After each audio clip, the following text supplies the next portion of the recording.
ಧನ್ಯವಾದಗಳು ಸರ್. ಮೈಸೂರಿನವರೇ ಆದ ಡಾಕ್ಟರ್ ಮೈನಾ ಶರ್ಮಾ, ಮೈಸೂರು ನಾಗರಾಜ್ ಶರ್ಮರು ತಮ್ಮ ಬಾಲ್ಯದಿಂದಲೇ ಚಿತ್ರಕಲೆ, ಸಂಗೀತ, ನಾಟಕ ಮುಂತಾದ ವಿವಿಧ ಕಲಾ ಪ್ರಕಾರಗಳಲ್ಲಿ ತಮ್ಮನ್ನ ತೊಡಗಿಸಿಕೊಂಡವರು.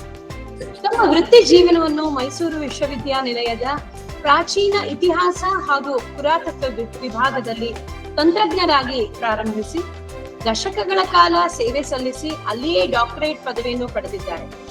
ನಂತರ ಮೈಸೂರಿನ ಪ್ರಾಚ್ಯವಿದ್ಯಾ ಸಂಶೋಧನಾಲಯದಲ್ಲಿ 1 ದಶಕದ ಕಾಲ ಸಂಯೋಜನಾಧಿಕಾರಿಯಾಗಿ ಸೇವೆ ಸಲ್ಲಿಸಿದ್ದು ಹಸ್ತಪ್ರತಿ ಶಾಸ್ತ್ರದ ಬಗೆಗೆ ವಿಶೇಷ ಅನುಭವವನ್ನು ಹೊಂದಿದ್ದಾರೆ. ಇವರು ಹೊರತಂದಿರುವ ಹಸ್ತಪ್ರತಿಯೊಂದು ಹೈದರಲಿಯ ಆಶ್ರಯದಲ್ಲಿದ್ದ ಖ್ಯಾತ ಕವಿ ವೆಂಕಮಾತ್ಯ ಎಂಬುವನ ಕೃತಿಯಾಗಿದ್ದು ಮೊದಲ ಬಾರಿಗೆ ಬೆಳಕಿಗೆ ಬಂದ ತಾಳಗೆರೆ ಪ್ರತಿ ಇದಾಗಿದೆ.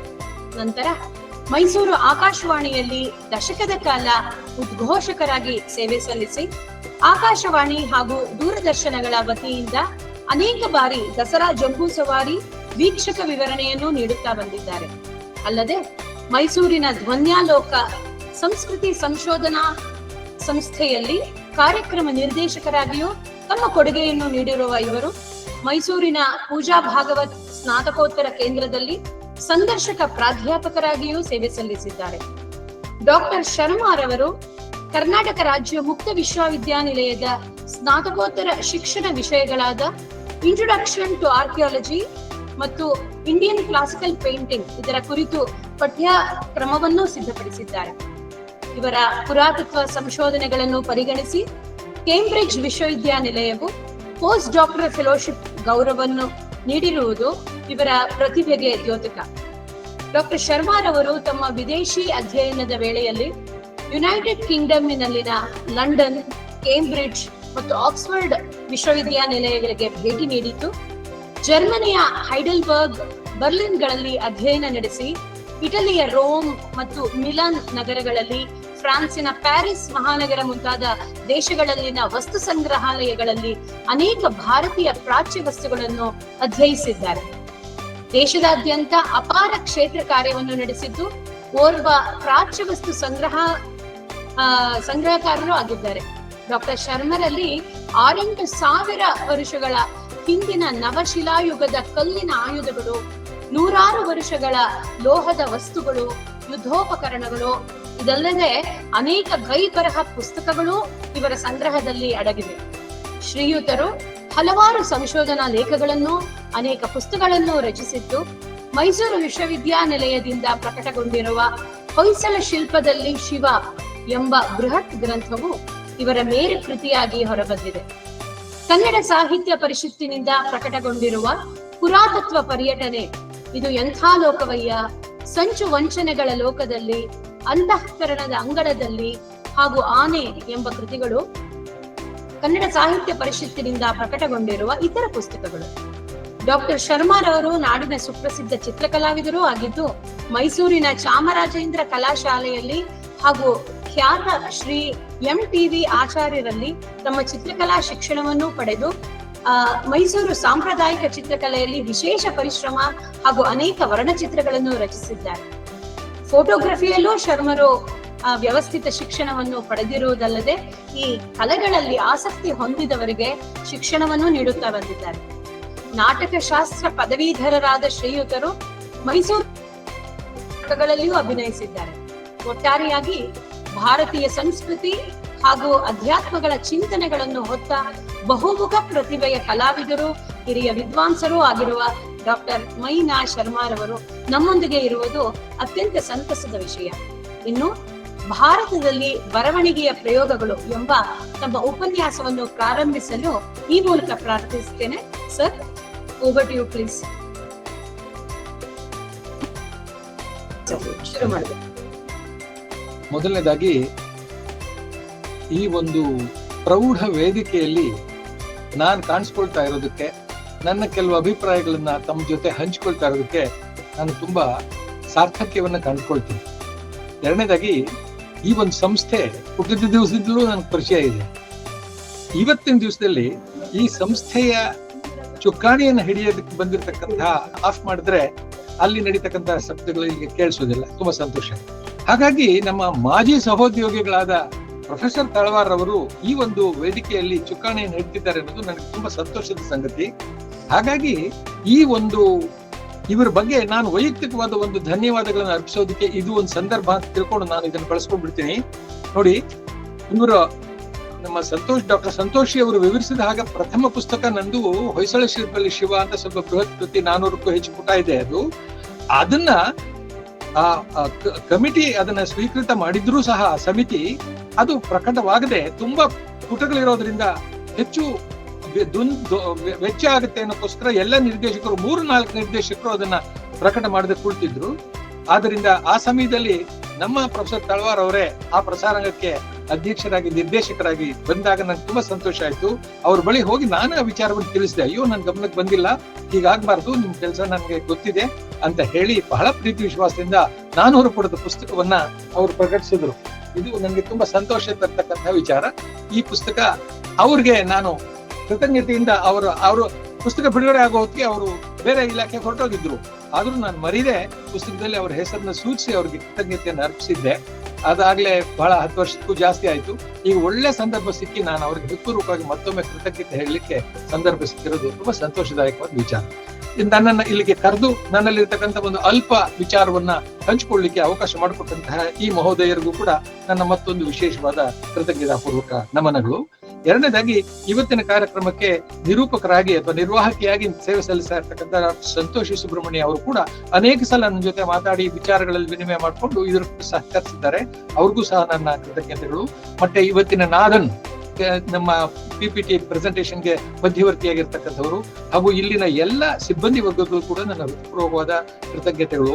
ಇನ್ನೊಂದು ವಿಚಾರ ಅಂದ್ರೆ, ಈ ಸಂಸ್ಥೆಯಲ್ಲಿ ನನ್ನ ಮಾಜಿ ಸಹೋದ್ಯೋಗಿಗಳು ಅನೇಕರು ಕೆಲಸ ಮಾಡಿದ್ದಾರೆ, ಈಗಲೂ ಸಂಪರ್ಕ ಇಟ್ಕೊಂಡಿದ್ದಾರೆ. ಅವರಲ್ಲಿ ನನ್ನ ಹಾಜರಿ ಪುಸ್ತಕದಲ್ಲೇ ಸಹಿ ಹಾಕ್ತಿದ್ದಂತಹ ಡಾಕ್ಟರ್ NS ರಂಗರಾಜುರವರು, ಅವರು ಒಳ್ಳೆ ಸಂಶೋಧಕರು, ಅವರು ಕೂಡ ಈ ಸಂಸ್ಥೆ ಜೊತೆ ಸಂಪರ್ಕ ಇಟ್ಕೊಂಡಿದ್ದಾರೆ ಅನ್ನೋದು ಕೇಳಿ ನನಗೆ ತುಂಬಾ ಸಂತೋಷ ಆಯ್ತು. ಹಾಗಾಗಿ ಇದ್ರ ಜೊತೆಗೆ ನಮ್ಮ ಮಾಜಿ ಮಿತ್ರರು, ನಮ್ಮ ತಳವಾರರ ವಿಭಾಗದಲ್ಲಿ ಇದ್ದಂತಹ ಡಾಕ್ಟರ್ YC ಭಾನುಮತಿ ಅವರು, ಇವರು ಸಾತ್ವಿಕತೆಯ ಸಾಕಾರ ರೂಪ, ಆ ಮಹಿಳೆ ಕೂಡ ಇಲ್ಲಿ ಕೆಲಸ ಮಾಡ್ತಿದ್ದಾರೆ, ಸಂಪರ್ಕ ಹೊಂದಿದ್ದಾರೆ ಅನ್ನೋದು ನನಗೆ ತುಂಬಾ ಸಂತೋಷದಾಯಕ ವಿಚಾರ. ಪ್ರತ್ಯಕ್ಷವಾಗಿ ಪರೋಕ್ಷವಾಗಿ ಎಲ್ಲ ಸಂಸ್ಥೆಯವ್ರಿಗೂ ಕೃತಜ್ಞತೆ ಸಲ್ಲಿಸ್ತಾ, ಬಹಳ ಮುಖ್ಯವಾಗಿ ಬೇಕಾಗಿರೋದು ಈ ಕಾರ್ಯಕ್ರಮದ ಶ್ರೋತೃಗಳು ಅಂತ. ನಾನು ಆಕಾಶವಾಣಿ ಉದ್ಘೋಷಕನಾಗಿದ್ದವನು ಪದೇ ಪದೇ ಹೇಳ್ತಾ ಇದ್ದೆ, ಇಲ್ಲಿ ಶ್ರೋತೃಗಳು ಅಂತ ಹೇಳಬಾರದು, ವೀಕ್ಷಕರು ಅಂತ ಹೇಳಬೇಕು. ಹಾಗಾಗಿ ಪ್ರಾಜ್ಞರಾದ ವೀಕ್ಷಕ ಬಂಧುಗಳು ಎಲ್ಲರೂ ಬಹಳ ಪ್ರಬುದ್ಧರಾದ ಬರ್ತಾ ಇದ್ದಾರೆ. ಇಲ್ಲಿ ನಾನು ನೋಡ್ತಾ ಇದ್ದೀನಿ ಕೆಲವಾರು ಸಮರ್ಪಣೆಗಳನ್ನ. ಅವರಿಗೂ ಸಹ ನನ್ನ ಹೃತ್ಪೂರ್ವಕವಾದ ಕೃತಜ್ಞತೆಗಳನ್ನ, ಧನ್ಯವಾದಗಳನ್ನ ಅರ್ಪಿಸ್ತಾ ನನ್ನ ಒಂದೆರಡು ಮಾತುಗಳನ್ನ ತಮ್ಮ ಮುಂದೆ ಇಡ್ಲಿಕ್ಕೆ ಇಷ್ಟಪಡ್ತೀನಿ. ಮೊದಲನೇದಾಗಿ ಶೀರ್ಷಿಕೆಯನ್ನು ಕೊಟ್ಟಿದ್ದೀವಿ, ಭಾರತದಲ್ಲಿ ಬರವಣಿಗೆಯ ಪ್ರಯೋಗಗಳು ಅಂತ ಹೇಳಿ. ಇಲ್ಲಿ ಜನರ ಮನಸ್ಸಿನಲ್ಲಿ ಸ್ವಲ್ಪ ಬೇರೆ ವಿಚಾರವೂ ಬರುವ ಸಾಧ್ಯತೆಗಳಿದೆ. ಏನಪ್ಪಾ ಅಂದ್ರೆ, ಬರವಣಿಗೆಯಲ್ಲಿ 2 ಮುಖಗಳಿವೆ. ಒಂದು ಬರವಣಿಗೆಯಲ್ಲಿ ಬಳಸ್ತಕ್ಕಂತಹ ಲಿಪಿ, ಇನ್ನೊಂದು ಬರವಣಿಗೆಯಲ್ಲಿ ಇರ್ತಕ್ಕಂತಹ ಭಾಷೆ. ಇದು ಒಂದು ನಾಣ್ಯದ 2 ಮುಖಗಳು. ಹಾಗೆ ನಾನು ಚಿತ್ರದಲ್ಲಿ ಕೂಡ ಮುಂದೆ ವಿವರಿಸ್ತೀನಿ. ನಾನು ಇವತ್ತು ಮಾತಾಡ್ತಾ ಇರೋದು ಲಿಪಿಯ ವಿಕಾಸದ ಬಗೆಗೆ ಅಲ್ಲ. ಲಿಪಿಯ ವಿಕಾಸ ವಿಜಯನಗರ ಕಾಲದಲ್ಲಿ ಹೇಗಿತ್ತು, ಅದಕ್ಕೆ ಮುಂಚೆ ಹೊಯ್ಸಳರ ಕಾಲದಲ್ಲಿ ಹೇಗಿತ್ತು, ಅದಕ್ಕೆ ಮುಂಚೆ ಹೇಗಿತ್ತು ಚೋಳರ ಕಾಲ, ಗಂಗರ ಕಾಲ, ಹಿಂದಕ್ಕೆ ಹೋಗ್ತಾ ಹೋದ ಅಶೋಕನ ಕಾಲದವರೆಗೂ ಲಿಪಿಯಲ್ಲಿ ಅನೇಕ ವ್ಯತ್ಯಾಸಗಳಾಗಿದೆ. ನಾನು ಅದರ ಬಗ್ಗೆ ಮಾತಾಡೋ ವಿಷಯ ನಂದಲ್ಲ.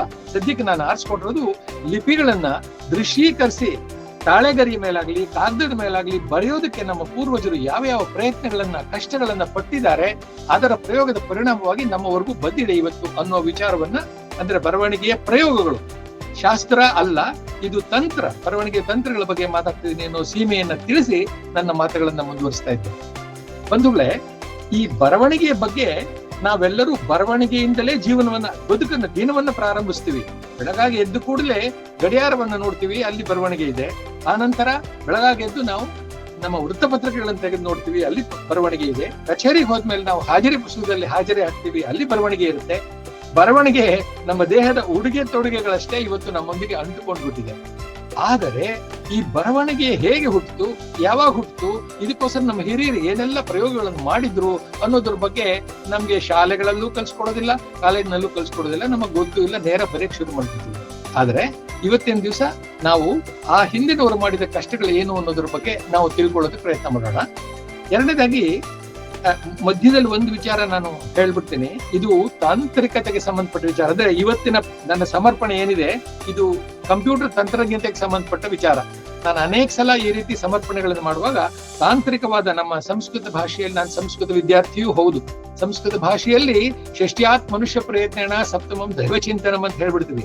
ಅಂದ್ರೆ ಅರ್ಥ ನಾವು ಎಷ್ಟೆಷ್ಟೇ ಸಿದ್ಧತೆಗಳನ್ನು ಮಾಡ್ಕೊಂಡಿದ್ರು ಅದು ಸಮರ್ಪಣೆ ಮಾಡುವಾಗ ಅನೇಕ ಗೊಂದಲಗಳು ಉಂಟಾಗಬಹುದು. ಹಾಗಾಗಿ ಇವತ್ತಿನ ದಿವಸನು ಮುಂದೆ ಏನಾದ್ರೂ ಗೊಂದಲಗಳು ಉಂಟಾಗಬಹುದಾ ಅನ್ನೋದು ವಿಚಾರಗಳು ಕೂಡ ನಾನು ತಮ್ಮ ಹತ್ರ ಎಚ್ಚರಿಕೆಯನ್ನ ಕೊಟ್ಟು ನನ್ನ ಪ್ರಯತ್ನವನ್ನ ನಾನು ಮಾಡ್ತಾ ಇದ್ದೀನಿ ತಾಂತ್ರಿಕತೆ ದೃಷ್ಟಿಯಿಂದ.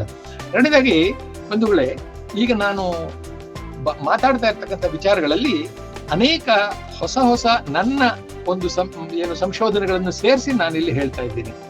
ಆದರೆ ನನ್ನ ಹೊಸ ಸಂಶೋಧನೆಗಳು ಪ್ರಕಟವಾಗಿರೋದು, ಪ್ರಕಟವಾಗದೇ ಇರೋದೆಲ್ಲವನ್ನೂ ನಾನು ತಮ್ಮ ಮುಂದೆ ತಿಳಿಸ್ತಾ ಇದ್ದೀನಿ. ಅದರ ಒಂದು ವಿಚಾರವನ್ನು ಹೇಳ್ತೀನಿ.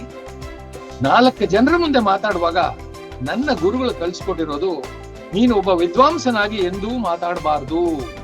ಆ 4 ಜನ ಅನ್ನೋದು ಈ ಸಮಾಜ ನಮಗೆ ಕಲಿಸ್ಕೊಟ್ಟಿರ್ತಕ್ಕಂತಹ ವಿಚಾರವನ್ನ ಗುರುಗಳು ಕುಳಿತು ಈ PhD ಪರೀಕ್ಷೆಯಲ್ಲಿ ವೈವಾ ಅಂತ ಕರಿತೀವಲ್ಲ, ಮೌಖಿಕ ಪರೀಕ್ಷೆ, ಆವಾಗ ಹೇಳಪ್ಪ ಏನ್ ತಿಳ್ಕೊಂಡಿದ್ಯಾ ಹೇಳಯ್ಯ ಅಂತ ಕೇಳ್ತಾರಲ್ಲ, ಆಗ ನೀನ್ ಹೇಗೆ ಒಂದು ಗೌರವಪೂರ್ವಕವಾಗಿ ಅವ್ರಿಗೆ ಹೇಳ್ತೀಯೋ ಹಾಗೆಯೇ ಇಂಥ ಸಾರ್ವಜನಿಕ ಸಮಾರಂಭಗಳಲ್ಲಿ ಒಪ್ಪಿಸ್ಬೇಕು ಅಂತ ಹೇಳಿದ್ದಾರೆ. ಆ ಮಾತನ್ನ ನಾನು ಮನಸ್ಸಿನಲ್ಲಿ ನೆನೆಸ್ಕೊಳ್ತಾ ಇಲ್ಲಿ ನೆರೆದಿರ್ತಕ್ಕಂತಹ ಪ್ರಾಜ್ಞರಾದ ಸಮೂಹಗಳಿಗೆ ಗೌರವವನ್ನು ಸೂಚಿಸ್ತಾ ನನ್ನ ವಿಚಾರವನ್ನ ತಮ್ಮ ಮುಂದೆ ಇಡ್ತಾ ಇದ್ದೀನಿ. ಹಾಗಾಗಿ ಮೊದಲನೇದಾಗಿ ನನ್ನ ಈ ಒಂದು ಪ್ರಸ್ತುತಿಯನ್ನ 3 ಭಾಗಗಳನ್ನಾಗಿ ವಿಂಗಡಿಸ್ತಾ ಇದ್ದೀನಿ. ಮೊದಲು ಈಗ ನಾನು ಮಾಡ್ತಿರ್ತಕ್ಕಂತಹ ಒಂದು ಪರಿಚಯಾತ್ಮಕವಾದ ವಿವರಣೆ, ಇದಾದ ನಂತರ ನನ್ನ PPTಯ ಮೂಲಕ ನನ್ನ ಚಿತ್ರಗಳು, ನಾನೇ ಸಿದ್ಧಪಡಿಸಿರ್ತಕ್ಕಂಥ PPT, ಅದರೊಳಗೆ ನಾನು ತೆಗೆದಿರ್ತಕ್ಕಂಥ ಚಿತ್ರಗಳು, ನನ್ನ ವಸ್ತುಗಳನ್ನು ಎಲ್ಲ ತೋರಿಸೋದು ಒಂದು ಅರ್ಧ ಗಂಟೆಗಳ ಕಾಲ ಮುಂದುವರಿಬಹುದು. ಅದಾದ ನಂತರ ಮತ್ತೊಂದ್ಸಲ ನಾವು ಏನೇನು ನೋಡಿದ್ವು, ಅಲ್ಲಿ 100 ವಸ್ತುಗಳು ನನ್ನ ಸಂಗ್ರಹದಲ್ಲಿ ಇದೆ ಅಂತ ಆಕೆ ಹೇಳಿದ್ದಾರೆ. ಅದೆಲ್ಲವನ್ನೂ ನಾನು ಇಲ್ಲಿ ತೋರಿಸ್ಲಿಕ್ಕೆ ಸಾಧ್ಯವಿಲ್ಲ. ನನ್ನ ಸಂಗ್ರಹದಲ್ಲಿ ಇರ್ತಕ್ಕಂಥ ಬರೀ ಚಿತ್ರದ ಮೂಲಕ ನೋಡೋದ್ರಲ್ಲಿ ಆ ವಸ್ತುವಿನ ನಿಜವಾದ ಯೋಗ್ಯತೆ ಗೊತ್ತಾಗೋದಿಲ್ಲ.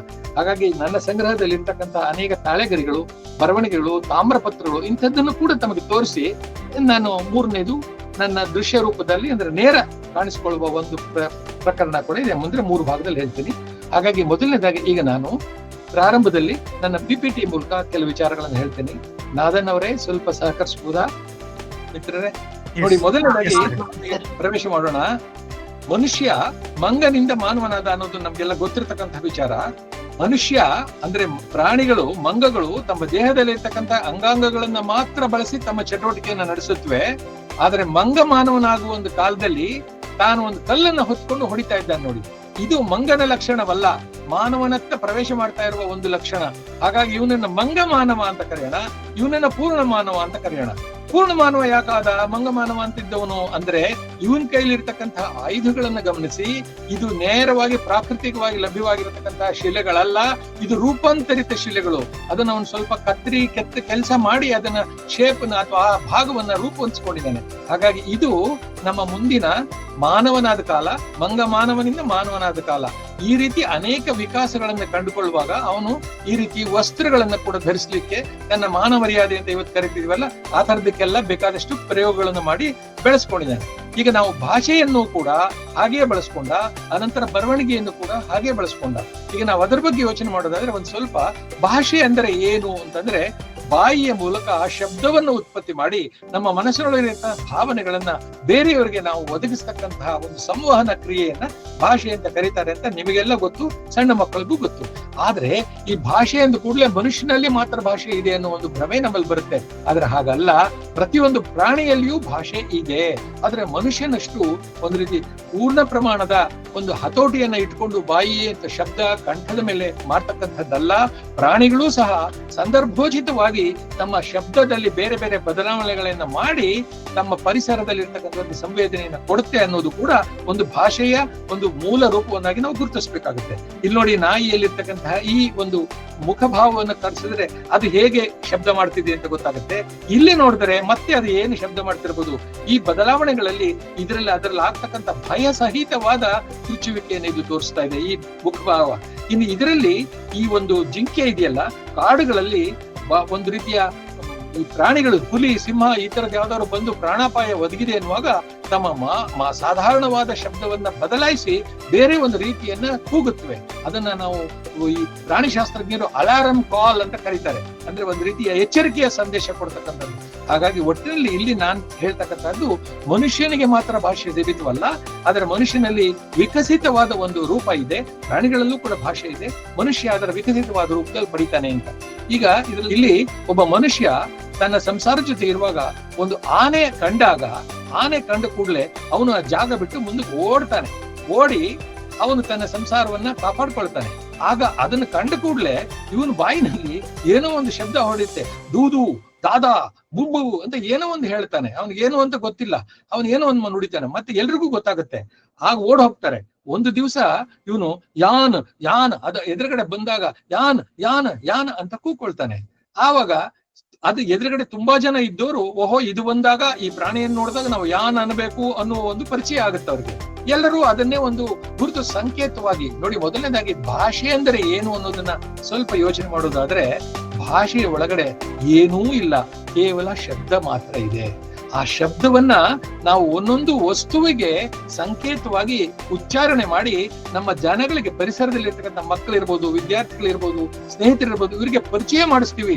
ಈ ಶಬ್ದ ಉತ್ಪತ್ತಿ ಆದಾಗ ಈ ಒಂದು ಚಿತ್ರ ನಿನ್ನ ಮನಸ್ಸಿಗೆ ಬರಬೇಕು ಅಂತ, ಆಗಲೇ ಆ ಭಾಷೆಯ ಒಂದು ಸಾರ್ಥಕ್ಯ ಕಾಣುತ್ತೆ. ಹಾಗಾಗಿ ಇಲ್ಲಿ ಆನೆಯನ್ನು ಕಂಡಾಗ ಯಾರೋ ಒಬ್ಬ ಯಾನ್ ಯಾನ್ ಯಾನ್ ಅಂತ ಕೂತ್ಕೊಂಡು ಓಡ್ ಹೋಗ್ತಾನೆ. ಎಲ್ರು ನೋಡ್ಕೊಂಡು ಓಹೋ ಇದು ಬಂದಾಗ ಯಾನ್ ಅನ್ಬೇಕು ಅಂತ ಅನ್ಕೊಳ್ತಾರೆ. ಮುಂದೆ 100 ವರ್ಷದ ನಂತರ ಯಾನೆ ಯಾನೆ ಯಾನೆ ಅಂತ ಇನ್ಯಾರೋ ಬದಲಾಯಿಸ್ತಾರೆ. ಅಕ್ಷರ ಸಣ್ಣದಾಗಿ ಭಾಷೆ ಆಗ್ಲಿ, ಲಿಪಿ ಆಗ್ಲಿ, ಜೀವನ ಕ್ರಮವಾಗ್ಲಿ ವಿಕಾಸ ಹೊಂದುತ್ತಾ ಬದಲಾವಣೆ ಆಗ್ತಾನೆ ಹೋಗುತ್ತೆ. ಮತ್ತೊಂದ್ಸಲ ಯಾರೋ ಒಬ್ಬ ನಮ್ಮ ಕರ್ನಾಟಕದವನು, ಪರಿಸರದವನು ಆನೆ ಆನೆ ಆನೆ ಅಂತ ಅದನ್ನೇ ಸ್ವಲ್ಪ ಬದಲಾಯಿಸ್ತಾನೆ. ಆ ರೀತಿ ಬದಲಾಯಿಸಿದಾಗ ತುಂಬಾ ಜನ ಆ ಸಮಾಜ ಪರಿಸರದಲ್ಲಿ ಇರ್ತಾರೆ. ಅವರೆಲ್ಲರೂ ಕೇಳಿಸ್ಕೊಂಡು ಆನೆ ಅನ್ಬೇಕು ಈ ಒಂದು ಪ್ರಾಣಿಗೆ ಅನ್ನೋದನ್ನ ಕಲ್ಸ್ಕೊಳ್ತಾರೆ.